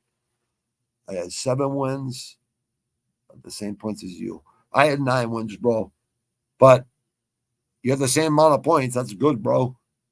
I'd rather have more wins. Same here, bro. That's all I care about is the wins. I use the boxing to have my stats as a whole. 70 is really good, bro. 70 is really good. I think Steve Sparks is at like 83 or 87%. You wouldn't even believe how many picks, dude. Go look at his pick. Like 30,000 fucking picks, and he only got like 3,000 losses, dude.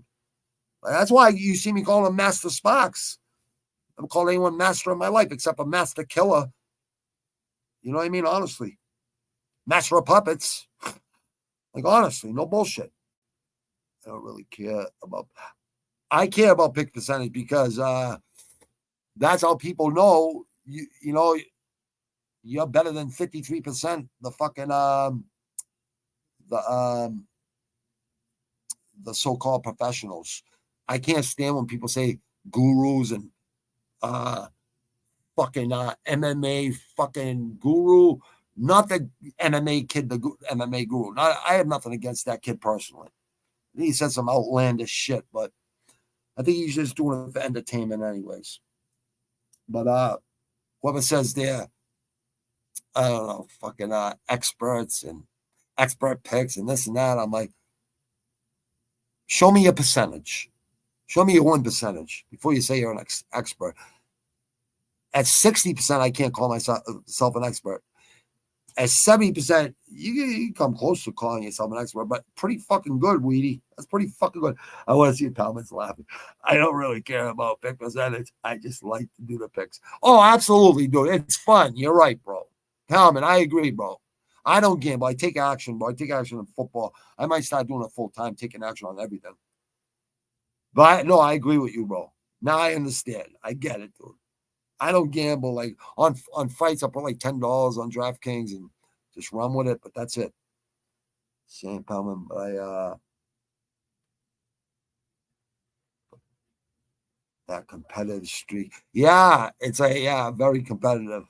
I'm with competitive too, bro. Or else some UFC cards can be very hard to watch for me because it's always so late and the fights are bad. I need something to get excited. I don't blame you, bro. And we all do it for fun too. You know what I mean? That's the main reason. But what he's saying is it just makes it more interesting when you got something on the line. You know what I mean? And it's good to have the most wins. You know what I mean? In the group, which we got some serious pickers in there that can pick fights. So like it's not we got like one of the best fucking pick. You know, we got some people who can pick fights. Every one of them can. And the fights are bad. Yeah, sometimes they are.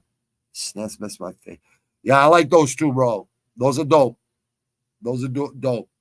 I wonder if people get mad if I talk shit about Converse Chuckers. You know what I mean? Chuck Taylors. I don't want to piss no one off. You know what I mean? It's not what I like anyways. If they like Chuck Taylors, it's not that I don't like Chuck Taylors. It's just I'm all about Adidas. Always have been. So I'm just trying to represent Adidas. But I shouldn't put down no. I say fucking 3 for the stripes, fuck Nikes. You know what I mean? But I don't know. Maybe it's because I have wide feet and Adidas fit me a lot better.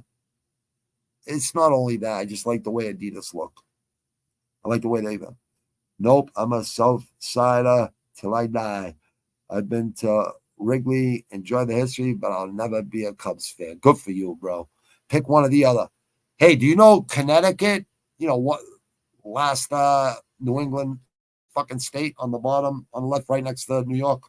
Well, Massachusetts, the end of, you go west, all the way west. The border is upstate New York. It's right there. It's right on the line. So is Connecticut. Connecticut's like 20 minutes from fucking New York City. If you left Boston or this area right around here, if you left the highway from here at midnight or something, you'd be in New York City at 2:30, 3 in the morning. Like many times I went there late at night and came back early in the morning. You know what I mean? Went to the fucking Statue of Liberty, fucking a couple cases of beer in the trunk, fucking snipping fucking Route 128. I'm talking about teenage years, you know what I mean? Stupidity, you know what I mean? But not stupid, just fucking wild.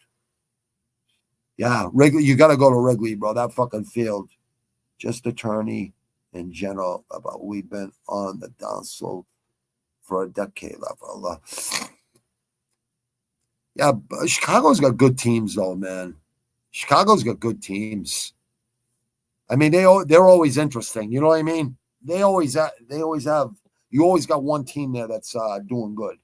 It's like Boston. You know what I mean? Same thing. People don't realize how bad the Patriots sucked before they got Belichick and Brady. You know what I mean? And when they had even when we had Bledsoe, when he got hurt, when Green fucking hit him so hard, he went out the fucking. Brady came in and won 11 straight games. How can you take him out? How do you win 11 straight fucking games? I think he went 11-1 or something for the rest of the season. How can you take him out? He's so hot. And Belichick was smart not taking him out. And, Bledsoe just got $100 million, 10-year, $100 million fucking contract that year, too. I think it was like the third or fourth game of the season. The Jets guy, Green, fucking, when he was trying to run out of bounds, Bledsoe. Boom. If they took Rick Meyer and not Bledsoe in that draft, I would have never watched the Patriots again because I know Rick Meyer wasn't going to fucking cut it. Bledsoe was throwing fucking bombs for touchdowns for Washington State. I'm like, that's who we need right there. We made it to the Super Bowl twice versus the Chicago Bears, 85-86. We got killed. And then 95-96 too, versus the Bears. And the Bears killed us too. 85-86, the Celtics, the Bruins, the Patriots, and the Red Sox were all in the fucking championship. That's the year Buckner, the ball went through Buckner's legs at first base, right? That's the year the Patriots lost to the Bears. And that's the Celtics won versus the Lakers, 85-86, or it was Detroit, one or the other. And the Bruins lost to Edmonton and fucking the Edmonton Oilers with Gretzky, Messier, the super team, Edmonton Oilers. They were incredible. Went 4 overtimes with them the first game, and we lost. If we would have won that game, it might have given them the confidence to win that rest of that season. It was at the Boston Garden. We had home ice advantage. The old Boston Garden ice was all fogged because it was like in April. So it gets fucking really hot around here, like humid in this area. It's really cold during the winter, really hot during the summer. Yeah, it was fogged. You couldn't even see. I don't know how the players probably see better than you can see on TV or whatever. But I think if we would have won that game, I think, Bruins, when they won in 2011, I held my son on my shoulders the whole parade. I was so fucking happy, dude. The Celtics in 85, like in the 80s, I mean, like we just turn off the volume on the TV and put on Johnny Most on AM radio. Listen to Johnny Most commentate the games. Incredible. And fucking incredible. Netherlanders, all right, brother. Get a good night's sleep, Palman. Thanks, brother. No Black Album is when they went really mainstream. Yeah, mainstream, but you know what? They did so good financially. It's like people were saying they were selling out during Master of Puppets and shit. You know, Cliff Burton said, yep, we sell out every show. We sell out every album. And they didn't get no radio airplay, no love. You know what I mean? Back then, you had to be really good or that was it. And they backed up Ozzy on their first tour. I think they played with Exodus, Venom, and fucking Slayer, I think. I don't know. They played with a bunch of bands, Exodus, in the beginning on Kill 'Em All, the first album. But the second album, Ride the Lightning, they backed up Ozzy. And the fans, after Metallica played, the Ride the Lightning and Kill 'Em All album, they didn't even want to fucking, it seemed like Ozzy was like a last thing on their mind. That's what Ozzy said. I seen Ozzy in the old Boston Garden with Motley Crue, Shout the Devil tour. When Motley Crue was actually good, the first 2 albums, but then after the second album, they just went kind of soft. Everything, like thrash metal and speed metal was against. You know what I mean?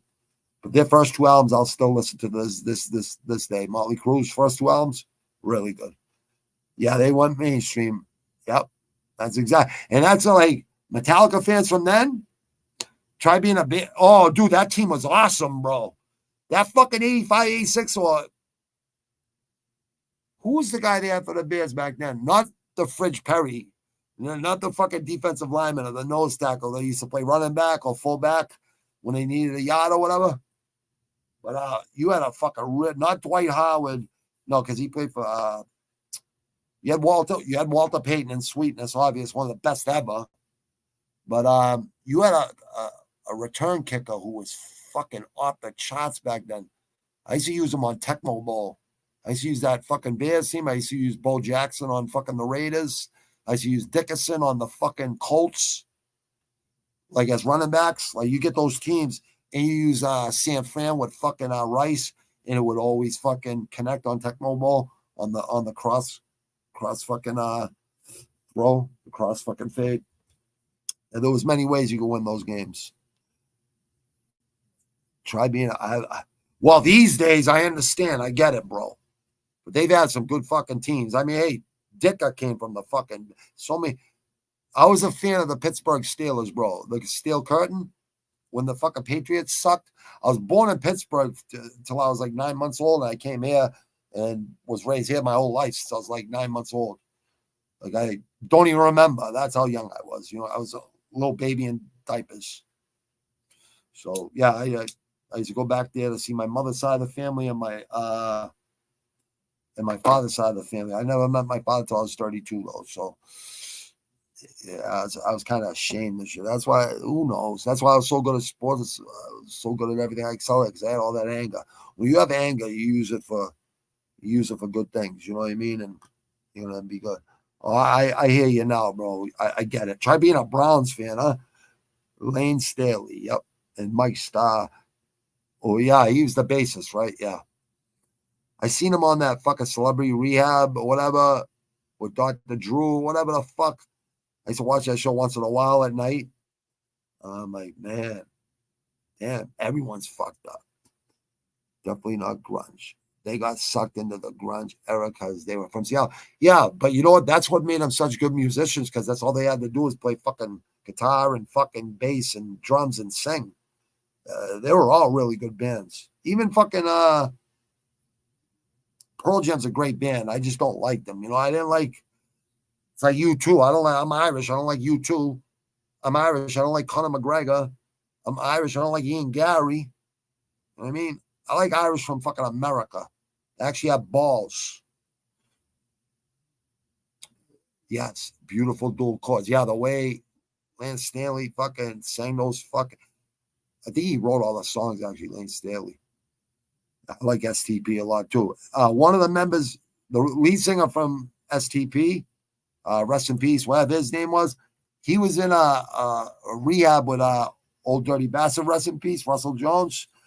They were going to do fucking collabs on Old Dirty Bastard's new album when he got out and shit. But he left after a day or something, ODB or something. I forget, something like that. I read it in an article somewhere that they were cool. You know what I mean? They actually fucking talked a lot the first 2 days.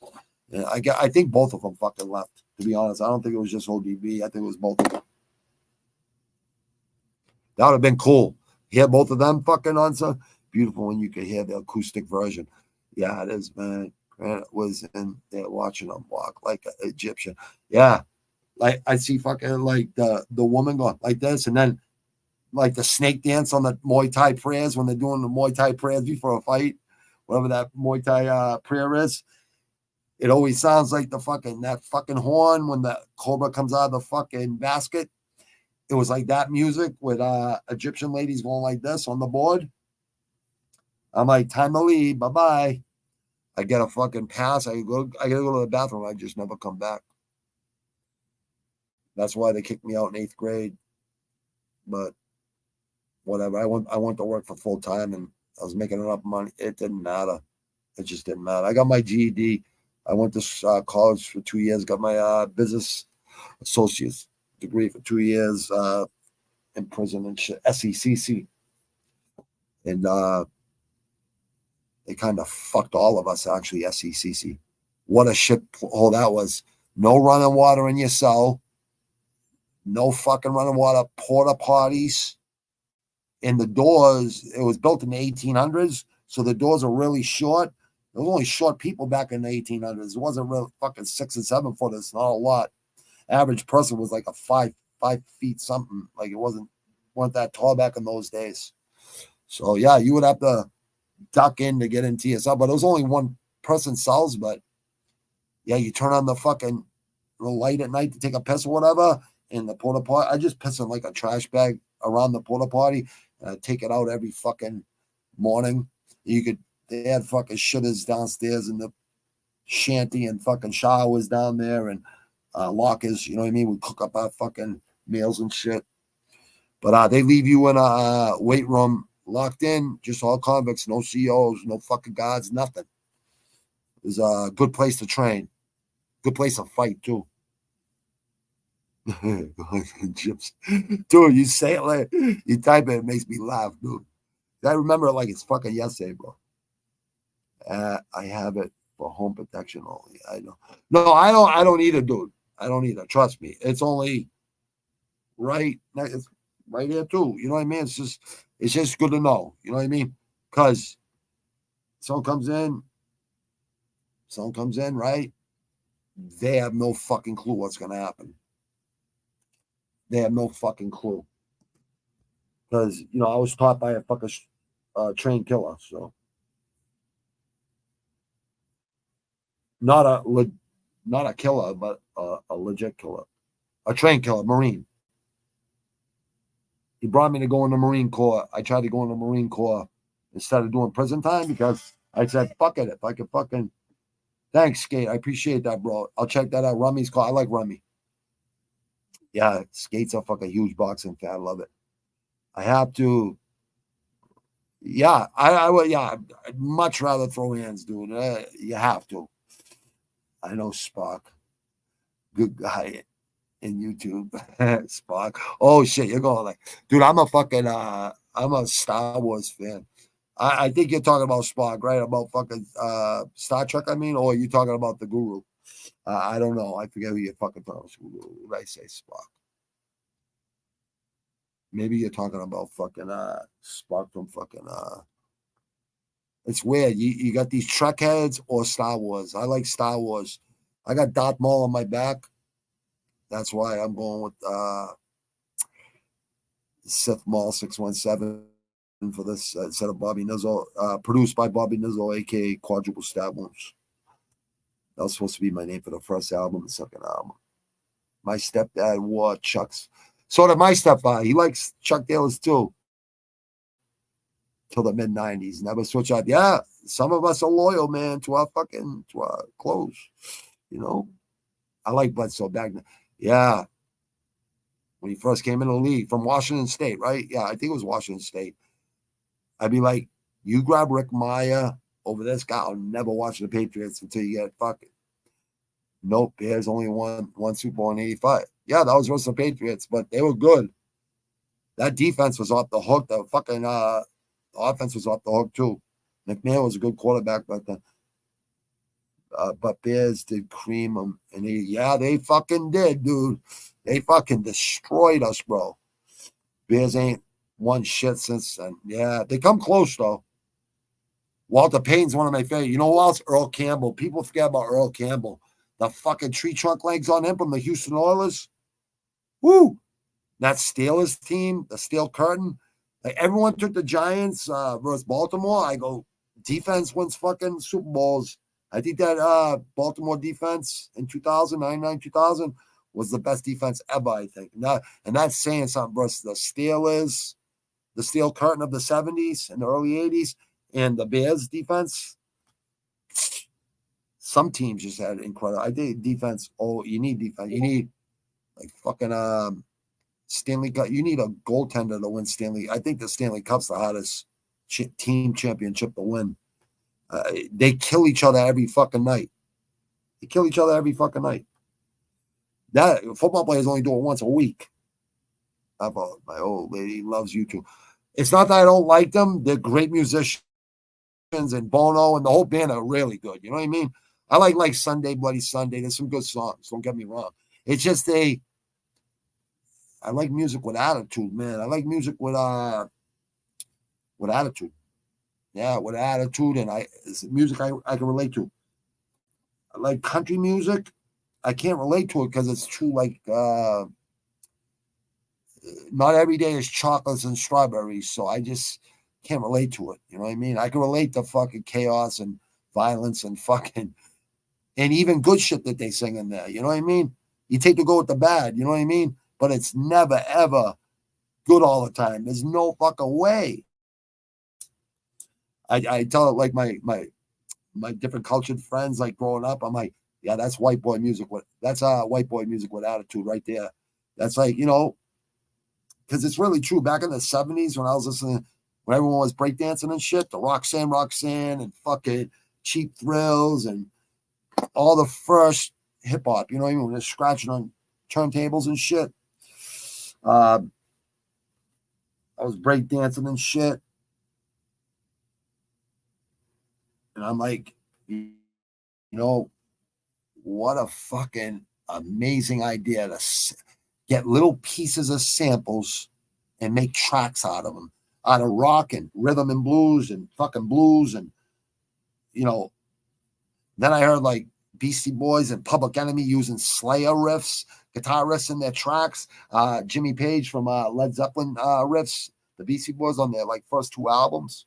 And then listen to Public Enemy use Slayer riffs. I'm like, wow, this is insane. It was just like EPMD, Public Enemy, KRS-One, Boogie Down Productions, Criminal Minded, Public Enemy first album, Public Enemy, Nation of Millions, Hold Us Back. That might be one of my favorite rap albums. BDP, Criminal Minded, those 2 albums right there. PE. I never heard nothing like Public Enemy. I'm like, no one sounds like these motherfuckers. Nobody. That's hype man on the planet, Flavor Flav, with fucking Chuck D could fucking perfect. You know what I mean? Hats down to the eyes. You know, it's like, well, always wear our hats down to the eyes. That was Chuck D fucking inspired, and Marines too, because Marines wear their hats down like this, 2 fingers, where you put 2 fingers at your nose. It's just incognito when you're, you know, when it's down low. You know what I mean? But I like some country because it's undeniable. No, they're great. There's great musicians that are country musicians. I don't have nothing against any music, except for like New Kids on the Block and fucking shit like that, Manili Vanilli and shit like that, phonies. You know what I mean? I'm not saying New Kids on the Block were phonies because they were actually pretty good singers. My sister and my sister's friends, you know, girls that I knew, loved them. You know what I mean? So I'm not a hater. I'm just like just not my thing. You know what I mean? Not my thing. But there's nothing wrong with country music, like The Devil Went to Texas and shit like that, and Johnny Cash.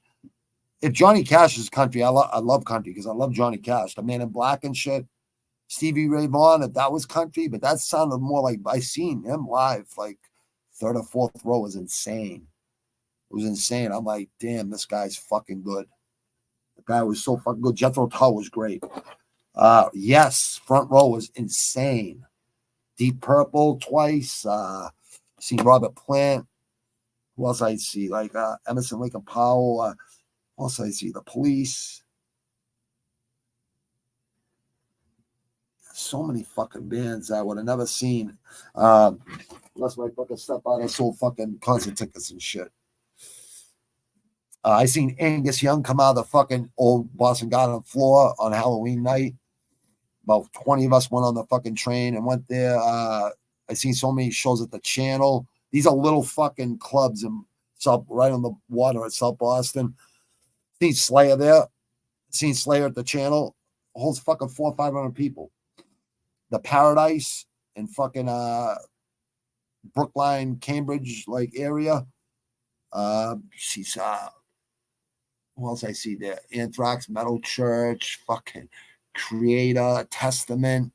So many fucking bands. Overkill like 6 times. Like, you see bands like that there, and then you see them in huge auditoriums and huge places. It's amazing. Like 1 year, 2 years later, they're playing in huge places. They blew up that fucking quick, man. Ghetto Boys, dude, We Can't Be Stopped. In the Resurrection. Like anyone that doesn't like fucking them fucking albums, you know, DJ Quick, San Antonio.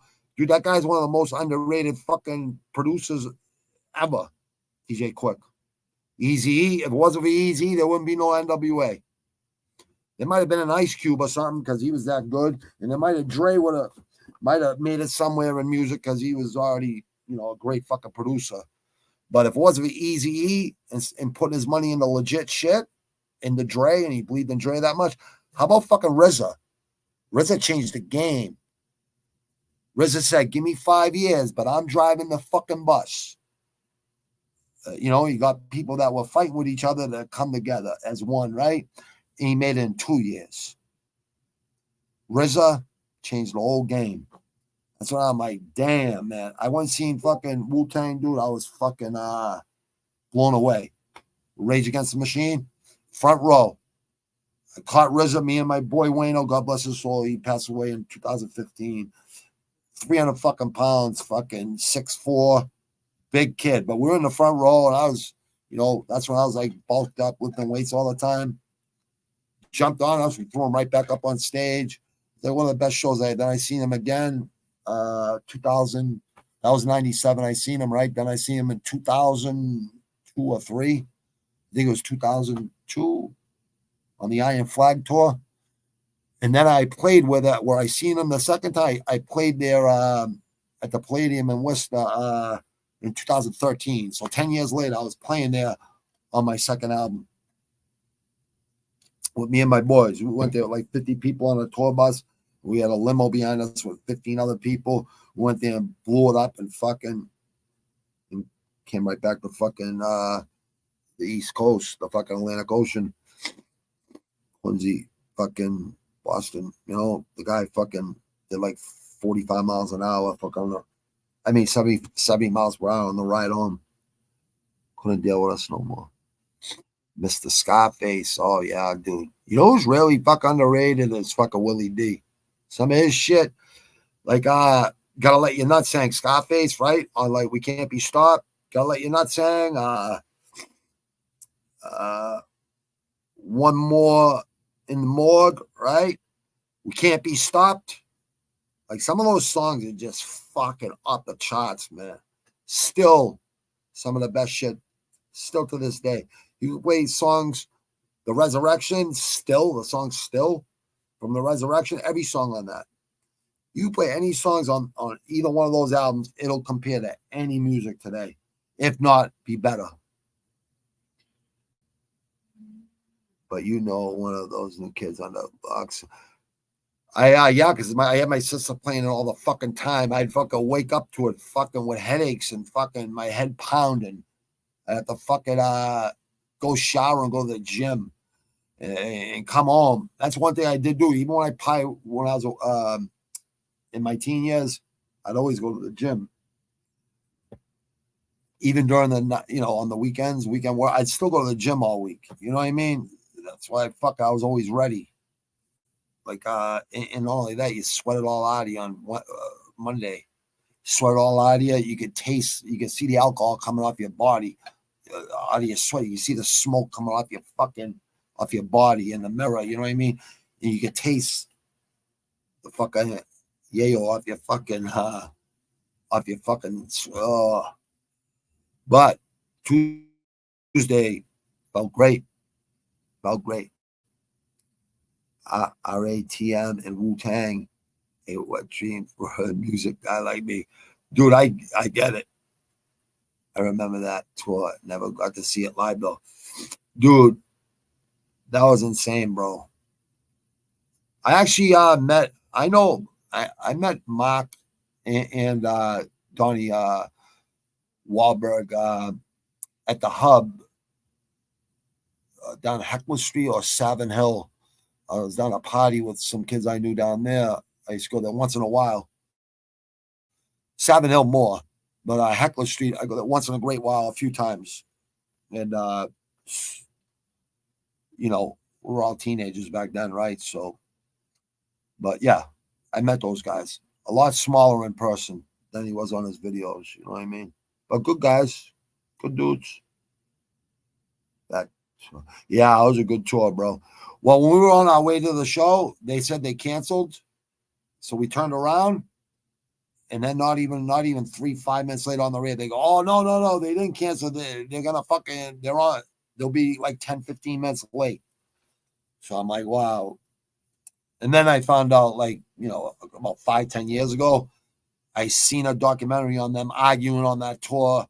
They were fucking, a lot of shit was going on. You God's son was shot. It was like a lot of shit going on. So for them, it was a shock to Wu-Tang was they couldn't believe how many white people were in the audience. That's what they said. They go, man, we didn't know we fucking touched that many people. And I go, most of the people that bought rap albums, like the majority were, other than Black Americans, right, were white people. And Latino and Asian, you know what I mean? But yeah, like I sat with two black guys on the front the second time I seen them. on the front row on the balcony because I didn't want to be on the fucking floor. Everyone fucking sweating into each other and shit. I'm like, fuck that. I'm gonna fucking banging someone out. So I sat down. I go, you guys keep eye out for me. I'm gonna keep rolling joints and I'm gonna keep passing me, just keeping them back, passing back. You crazy white boy. I go, you have no idea. You have no idea. And I just kept rolling joints. They're like, man, you're one of the coolest dudes. I'm like, well, I'm glad to sit here with fucking and watch these guys with you because the front row on the balcony, you can see everything. Solo for their like first song.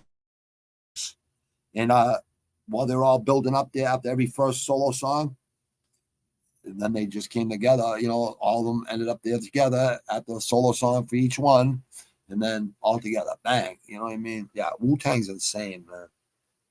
It inspired me a lot. Public Enemy did too, though.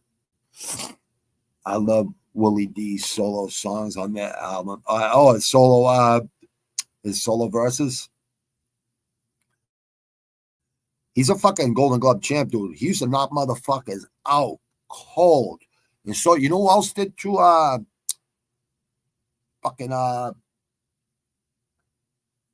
Guys you would never think would, but Big Daddy Kane. Big Daddy Kane used to go to radio stations. Anyone DJ talk shit? I remember a DJ talk shit. He went in there live and beat the fucking snot out of that guy. Fucking Big Daddy Kane was the fucking shit, man. It's like, how can you talk shit about Big Daddy Kane, man? Like those guys were really good, like back then, like really good. And still to this day, they're still good. But they demanded respect, man. I love Willie D too, dude. I like, rest in peace, Bushwick motherfucking Bill. He was actually born in, that's why they call him Bushwick, Brooklyn, New York. That's why middle thing was, I'm a motherfucking gentleman. I ain't no motherfucking gentleman. Oh, good fella. Hold it down, gang tight, mama. 4-5 packing on a knucklehead, wanna try. If life was a game that money would buy. See, I can't sing those songs because I gotta say that word. It's the only fucking, you know what I mean? Those are the fucking lyrics. I remember I did karaoke one time with Cypress Hill, Hand on the Pump, or How I Could Just Kill a Man. And I felt bad fucking saying the word then, but it's part of the fucking song. You know what I mean? I would never say it if I wasn't singing a song because I'm not a fucking douche like that. You know what I mean? Not a motherfucking gentleman or a nice guy. Oh, man. Fucking Ghetto Boys are insane, man. They were the first Southwest. They weren't the first South band. They were the first Southwest.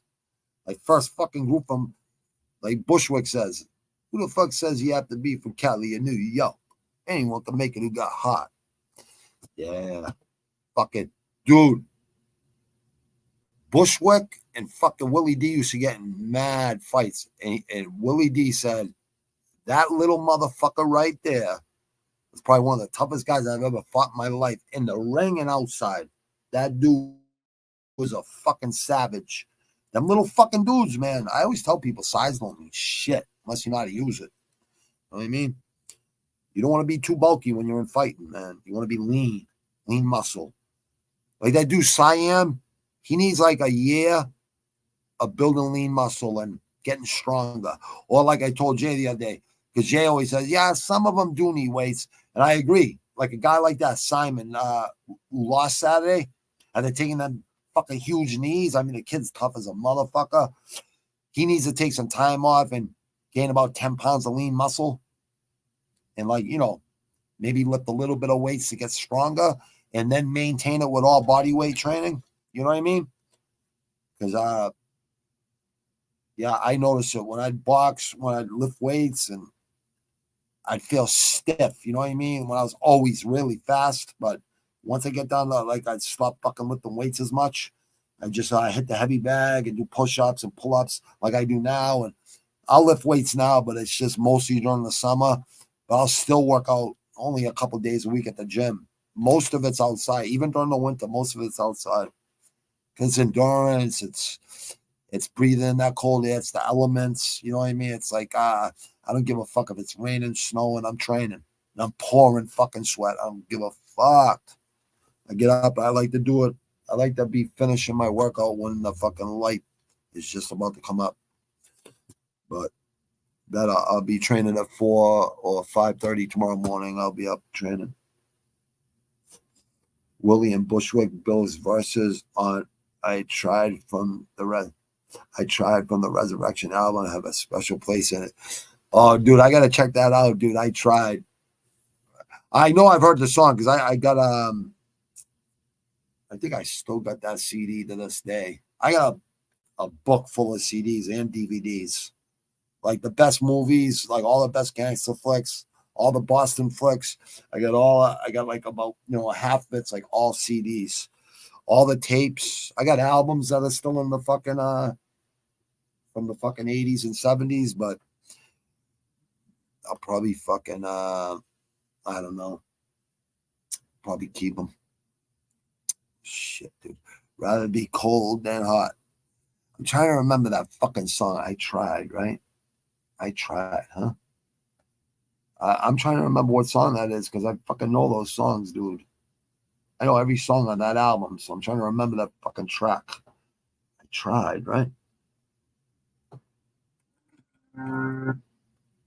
Oh yeah, I have it right there. I'll find it right now. Oh, there. Yeah. If you've ever, I can't be playing this fucking shit because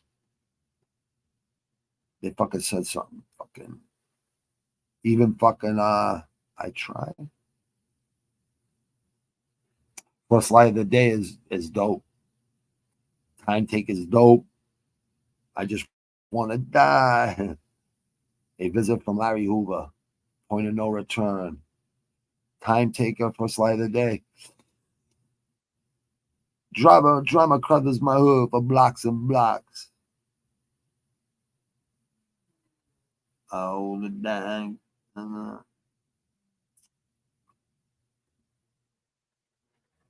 Blind leading the blind. Hold it down.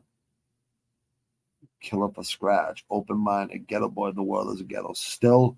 Ghetto prisoner. Still is like one of my favorite songs. I'll be calling it. Listen to I Tried from the Resurrection. I got the Resurrection album right there. There ain't no I Tried, bro. I swear to God, dude. All my kids, dude. I just named every song off the Resurrection. Point of No Return. A Visit with Larry Hoover, which is like an intro or outro, I mean. NIGGAS and Flies. I Just Want to Die. Ghetto Fantasy. Ghetto Boys and Girls. Time Taker. First Light of the Day. Blind Leading the Blind. Hold It Down. Kill It for Scratch. Open Minded. Ghetto Boys. The World is a Ghetto. Still. Ghetto Prisoner. Look them up yourself, bro.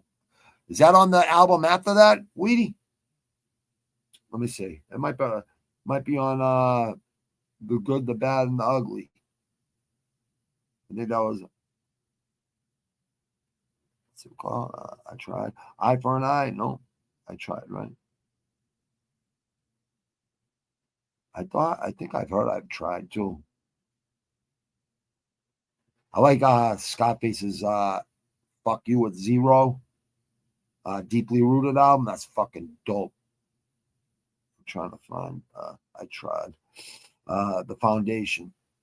Screwed. Which I've heard all these albums. But just those two albums, like, I really like a lot. You know what? I tried. Are you sure it ain't the blind leading the blind? That sounds like I tried. Huh? I know you ain't fucking tripping or nothing, dude. Oh, it might be like one of their first tracks. I tried. So let me see. The Foundation, yeah. Bro, I wouldn't lie to you, bro. One thing I don't do is lie, brother. The Resident. Oh, The Foundation. That's a good track, bro. This whole album of the Foundation album, I mean. Yeah, that whole album, all these albums are fucking so good. I think people really forget how good these fucking really are.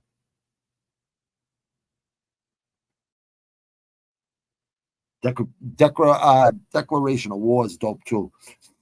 I made mixes on on this channel. If you go like on the videos, go on the video parts, like there's videos, shorts, and lives. Go on the videos, go all the way down. You'll see mixes I've made. I did a Ghetto Boy. I think I did 2 Ghetto Boys mixes. I did like a couple of Wu-Tang mixes, certain members. I've done some Metallica mixes, Megadeth mixes, Slayer mixes. Like, yeah, I said, like, they never give me a hard time ever. Now all of a sudden, Zillow helped me land this. Now they all of a sudden they started giving me a hard time. So I get rid of one that they gave me a hard time recently about. And then they said, oh, it's been reinstated, but I already fucking deleted it. It's fucking unbelievable. So you're right. I'm not making money off this. I'm just promoting this music because this is the music I grew up listening to, and I think people can learn a lot from it.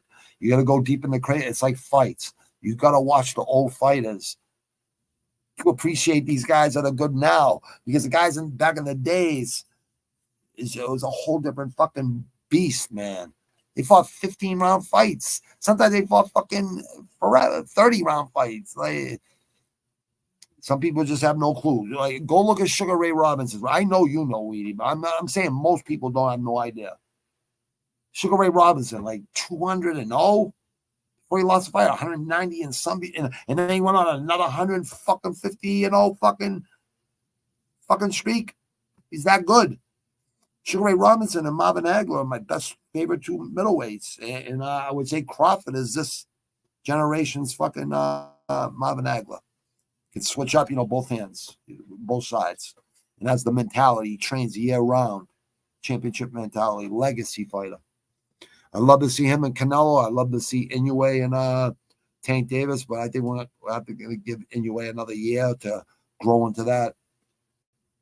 Like grow, that 10 pounds of muscle or 5 pounds of muscle to go up and fight Tank. Because he said he's going to fight 125 for the rest of this year, and then he's thinking about moving up. But Crawford wants to fight Canelo. He said, I don't have to fight no more. I invested my money, right? But he's like, I want to fight Canelo. I want to fight for legacy. He's that good. Yeah, Resurrection. I never really got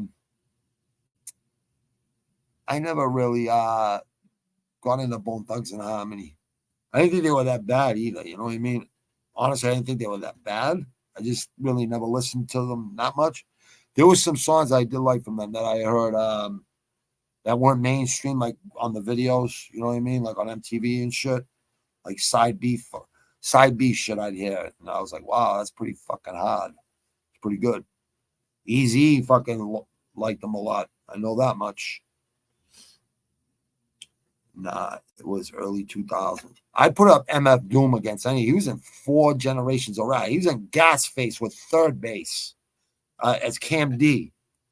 And he lost his, he has like 5 different personas, man. I put a rest in peace. I put him up against anybody. And that's saying something because KRS-One, Rakim, fucking RZA, Jizza, Old Dirty Bastard, like Ghostface, Raekwon, like just so many fucking Inspector Deckmaster. They're all so underrated. There's so many really good MCs. I never listened to Eminem. Never listened to Eminem album in my fucking life. I listened to the first Chronic album all the time. I had like fucking 5 different fucking tapes. My wife threw them out the fucking window of the car like about 5 times. She just got sick of me fucking playing that tape over and over and over again in 92. But also got Cypress Hill's first album in 92, Redman's first album in 92, What the Album, and then in 93, we all know what happened, right? Wu-Tang, into the 36 Chambers. The foundation was, oh yeah, of course it was, but it's insane, dude. I did that's Midwest shit. Yeah, that's Midwest hit. It is. San Antonio from DJ Quick's a good track, too. We had Twister and the Fat Spinning Lyricist. Yeah, you guys had a whole different, like, that G-Funk. When Dre came out the first Chronic, I was blown away. I'm like, damn, this is fucking good. Yeah, don't get me wrong. I like fuck other shit prior to them. Don't get me wrong. Like, I love the NWA. I love all the solo albums. We got like MC Run. We got fucking Cube, American KK's Most Wanted, fucking Death Certificate, and fucking. Honestly, I think it's either American KK's Most Wanted or The Predator. I think The Predator is one of my favorite Cube albums. Wicked, the first song off the album, Walking in My Big Bad Boots, second album, Using My Steel Toe as a Weapon. Fucking Cube's fucking MC Ren, Shock of the Hour album, even though there's some fucking derogatory white shit in there, I don't give a fuck. Still like it. Idaho. Idaho's. What are you guys talking about? Yeah, I gotta go fucking watch. Yeah, let me go over that fucking thing real quick. Did I go? I didn't even go over the fucking picture. You know, Robbie, what the fuck you doing, you idiot? Just let me go real quick. It'll take me 1 second because I gotta, you have to do this. You have to do this. When you do make picks every week, you gotta show people. So look at, I didn't think Muhammad won this fight. I mean, I took Muhammad. I thought he was gonna win this fight, but this guy kept kicking his legs. You didn't get robbed, Usman. You didn't land any of your punches, bro. A few of them you did, but the majority you didn't land. Lima, so the first two I got wrong because that guy, Severino, bit this dude. I took her. I took Aaron's because Palman's like, Bobby, check this guy out, right? I did. I go, yeah, I like him. I like Nguyen too, but he's a tough kid, Nguyen. He fucking hung in there to the end. His legs are fucking hurting him, man. Miles John, Gibson. I thought Gibson did pretty good, but Miles John pulled it out, so I got that one too. Arosa, good fight. This was a good fight. Ricardo Ramos. Ogden defeat Ober, third round decision. I thought he deserved that. Padilla, round one. Look at that lats on that guy compared to fucking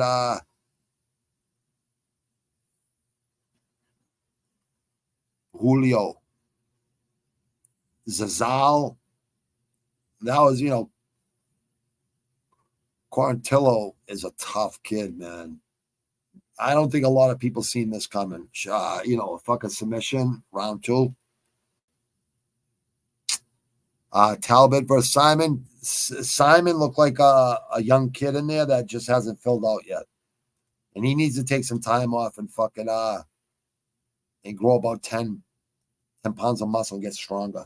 He needs to take like a year off. He's only 25 years old. I think he's 25 or 24. Let me see. Just make sure. So I'm not giving people fault. Yeah, 23. He's 23. So you got plenty of time. Tough fucking kid. Had those two knees. Kept fighting. Yeah. I knew Talbot was going to fucking. Shabazian, Dobson was doing good, but Shabazian fucking hung in there, dug deep.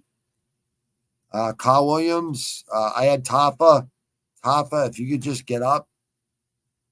Like when he had you up against the fence, you're not pushing down on his head to get up. You're just letting him sit his head above your head. All you do is grab his head and push down, and you get explode the fuck up. Tafa, you almost had him fucking gone a bunch of times, but Carl Williams just laid and prayed on you. I don't know how they give him the win when he just lay there. Not even throwing punches. Rose, I don't know if you fucking you beat Wei Li, who's probably the toughest fight in WMMA and in the UFC, in my opinion. But that fight on 300 is going to be tough. But I don't know, Rose. You just don't seem the same. It's like Bellator don't seem the same no more. It's the same exact fucking thing.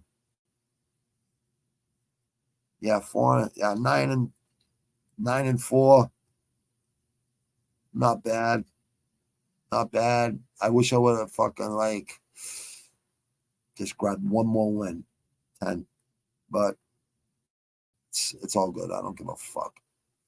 I'm one away from 400 wins over losses.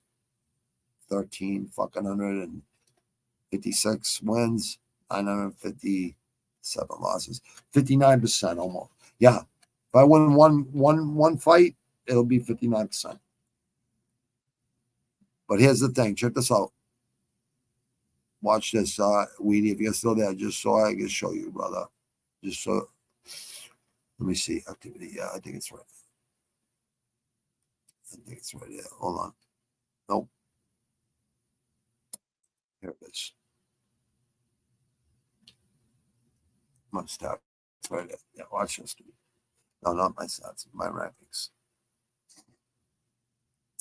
No, that's my rankings. What the fuck? Oh, yeah. What the fuck, dude? My points. Oh.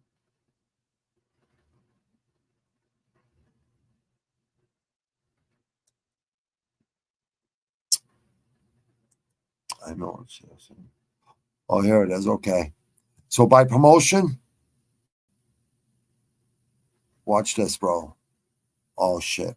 Hold on, my cat. Okay, yeah. So you can do it like this, all right? Watch this. Boxing, all right? So we'll go out there. Look at this. Bellator, 62.5% on Bellator, right? 235, 141, right? So that's my percentage of winning, right? 376 predictions, right?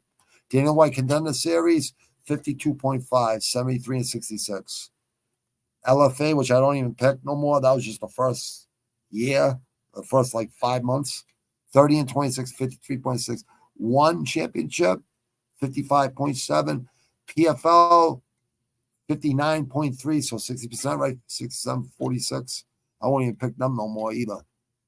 RFF risen, 68.8%, 70% almost. UFC, 1,364, 750, 55%, right? So 56%, like I said, right?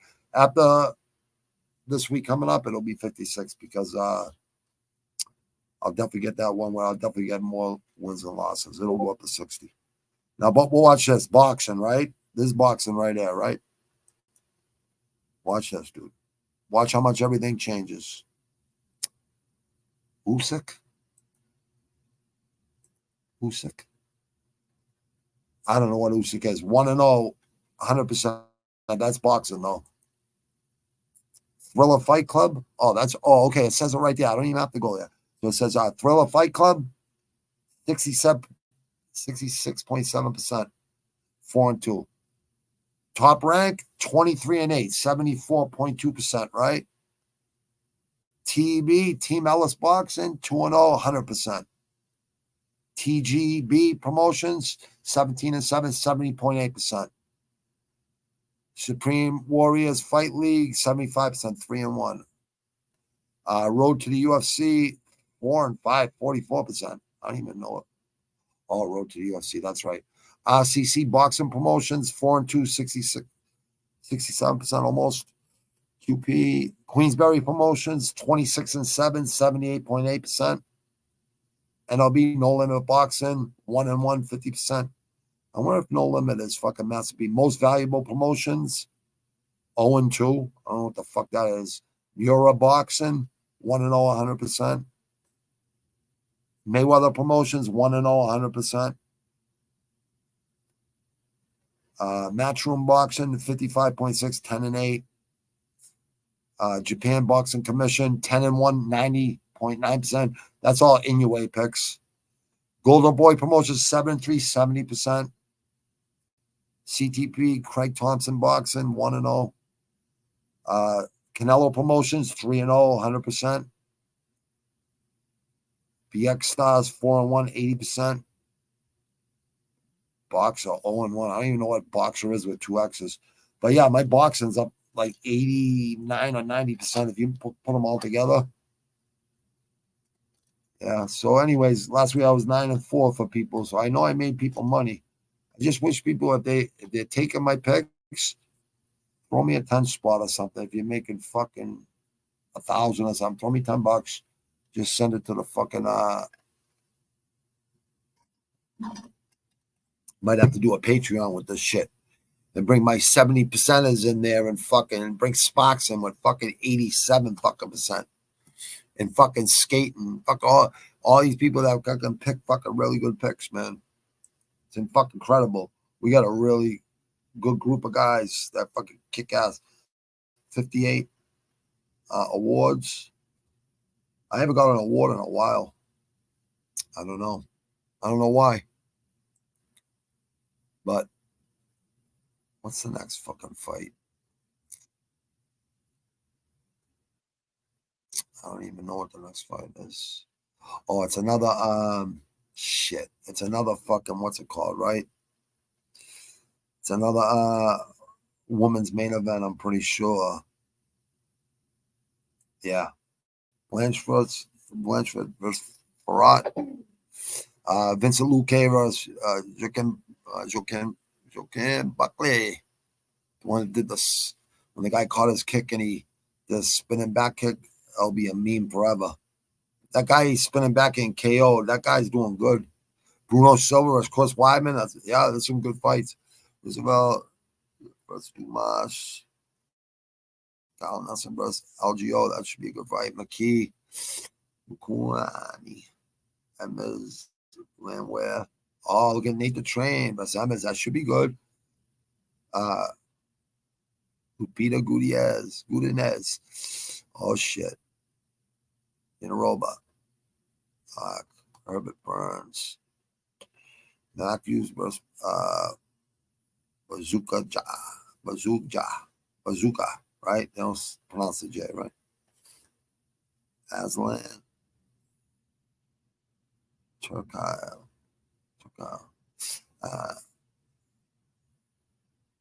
Danakova versus Gatto. Petrowski versus Malkoon. That should be good. Long Ram versus Pacheco. That might be good. We got some good fights. I don't know, maybe better than last week's card, but we only got a couple fucking fights away from 300, which will be good. We're good. We got fights every week. That's all that fucking matters. I don't know, man. You learned me something.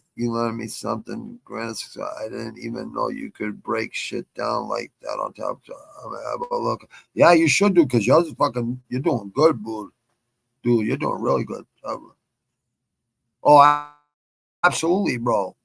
Absolutely. We went off from combat sports. Sorry, my bro. No, it's all right, bro. I love talking music too, bro.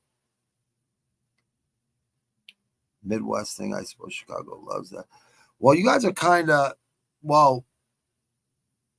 if we were being like petty and fucking like, honestly, if you cut the United States in 4 quarters, Chicago would be in the Northeast. But it's really not the Northeast. It's like, what's it called? DC, Baltimore, Maryland, all the way up to Boston and fucking the cities in fucking Lowell and Lynn. You know what I mean? That's the Northeast. All the cities in between. You know what I mean? From Baltimore to Lowell and Boston and Quincy. You know, all these cities that go all the way down. Brockton, New Bedford, fucking Fall River, Springfield, Worcester. And then you got Rhode Island, Providence, Cranston, Connecticut, Hartford, Connecticut, a lot of cities in Connecticut, a lot of cities, New York City, right? Jersey, Philly, Baltimore, Virginia. There's some cities in Virginia, DC, Baltimore.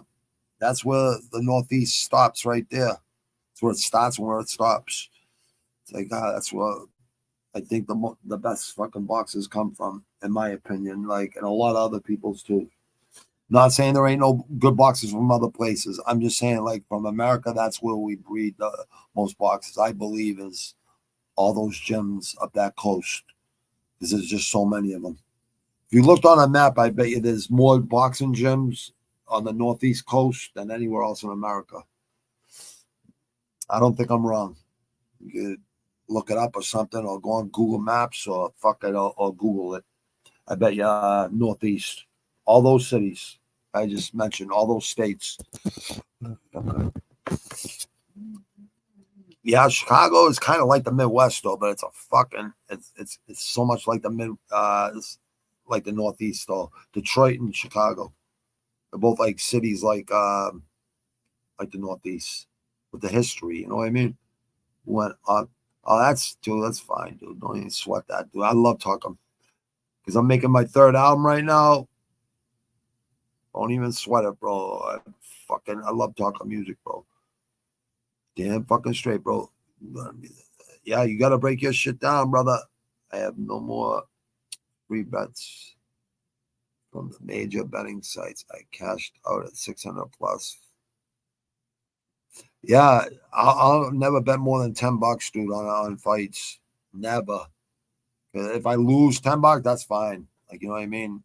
That's chump change. But if I can make 1,000 or 300 or a couple hundred off it, fuck it. So I took my stash and ran. Smart, bro. Me be grimy. No, you be smart, bro. Fucking always you take them. I used to have to get my friends out of the fucking other casinos. You know, I'd be up 20 grand. He'd be up 25. I'm like, let's go. You could just give it back to them. Let's go. Let's go. You know what I mean? So yeah, no, you're just smart, dude. Always use their money. Now when you play your next fucking 10 weeks free? Really think of it that way, right? Think of it that way. Yeah, so Savage Inc. will be let me think. I think Thursday this week. Like I'm wicked fucking busy with so many fucking things. I got so many things I'm doing right now. It's not even funny. Tomorrow I got a huge day ahead of me tomorrow. I got to go train first thing in the fucking morning, and then I got fucking I got some important business things to do. Very important. No, you're not grimy, bro. Thanks for jumping in, though, bro. I appreciate you. We Skate, Palman. Palman's probably sought to sleep right now in the Netherlands. All the people fucking, I can see that are in there that jump in and out. I can see on 3 different screens on 3 different places where I'm streaming. So just like and subscribe. You'll always get content. I got all next month filled up with podcasts, and I'll always go over the fights. That's something I always have to do. And I got another channel now. I'll be promoting that this week, all week. Savage Inc. picks on Thursday and Friday. I'm going to give you my schedule on that. You have to put it all together. If you don't do it right, then you can't keep up with it. I got so much shit going on right now that I got to make sure that I pick the exact right days that I know I can do it. But with this is Tuesday through Saturday, you're going to get at least 3 days or 4 days sometimes. And then you get little fucking motivational things with training on shorts and videos, and with some good music behind them too, because for a minute they don't give a fuck whatever music you fucking play. But usually I'm playing my own shit too. And the third album's coming out, so I'll be able to play that a lot. And probably gonna do a fucking acoustic version too. Maybe a couple tracks on this album, but maybe like I don't know, 3 or 4 cover songs that need to be covered that have never been covered, and 4 or 5 or 6 originals on an acoustic version. That'll be after this album. It's just keeping my mind occupied all the time. Keep your mind busy all the time, and you never even think all the other bullshit out there. You just train hard every day, and keep your fucking mental good. Your physical. I got real bad injuries, right? So if I don't stay up, I'll be 325 pounds limping. You know what I mean? So I gotta fucking I gotta train just for mental reasons, so I don't lose it. I start going squirrely if I don't train. So, and that's very rare. One time I let myself go for a year without training, and I went up to like 325 pounds, just fucking ridiculous. It's almost embarrassing, but that's all right. That'll never happen again. I haven't stopped in the past, 5 years? Yeah, I haven't stopped in 5 years, so I'm definitely never stop again. I've been training most of my life, at least 97% of it, at least. But yeah, just 1 year of letting yourself go, you'll gain a lot of weight after you're 30 years old. I mean, starts sticking, your metabolism slows down. It's not as fast. It just starts staying on you, the fucking food, no matter what you do. But that's why I eat twice a day. That's how I stay at 220. Just eating twice a day and training 6 days a week. That's the only way. A lot of water, probably 3-4 coffees a day, iced coffees. I make my own. I don't buy them. I used to spend like $20 a day on iced coffees. I'll probably be spending like 30 if I kept buying them. Just fucking make my own. It's easier. I still got a lot of stash left for a couple fights. I know I'm gonna be winners. Yeah, wait for the fucking guarantees, brother. And there is no guarantees, but pretty close to them. There are pretty close. Oh, nothing but love, brother. Absolutely, Weedy. You're a fucking class act, brother. All he is, Skate, Buck, Palman, Jay, everyone over at fucking Rush Hour Fight Club, man. And fucking City Life, too. Like, they're all good people over there, too. Absolutely. We got a great community, bro. 4 years. March. This month is, yeah. Yeah, this year is 4. This month has been 4 years with me over there. When it was Rush Hour MMA. Met a lot of good people over there. Jay, Ken, and everyone else in there, all the other savages and the animals, you know, all very knowledgeable. All love, nothing but love, brother. Nothing but love. But anyways, I got a fucking jet. I got shit to do. I got a long day ahead of me tomorrow. I got some other work to do. I don't really want to talk about it until it's all done, but I gotta write. I gotta write every single night. If I don't write every night, that's another thing I definitely gotta do every day or night. Usually it's at nighttime when I write. So I'll write a song tonight, or I'll write like 2/3 of a song, or at least half, and I'll stop where I get stuck. Or I get writer's block, and I'll be like, fuck. And I'll have to come back to it tomorrow night. You know what I mean? Or tomorrow morning, or whatever the fuck after I'm done doing what I'm doing. You know what I mean? But nothing but fucking love to you guys too, man. Peace, and hopefully we have Pac Money, the great on tomorrow night. Peace out, people. Weedy, good to see him. Man, have a blessed night. Scare, have a blessed night. Pal, and all the people fucking that have been in, I appreciate you all. Subscribe, like. You always get content no matter what. My work ethic is impeccable. Like, I don't know how to fucking slow down. All I know is, and it's only gonna get better and better and better. It's only gonna get better, you know, a little bit. Even if it's 0.1%, I'm fucking happy. You know, it's just a lot more easier to do now than it was in the beginning. A lot more. But anyways, peace, people.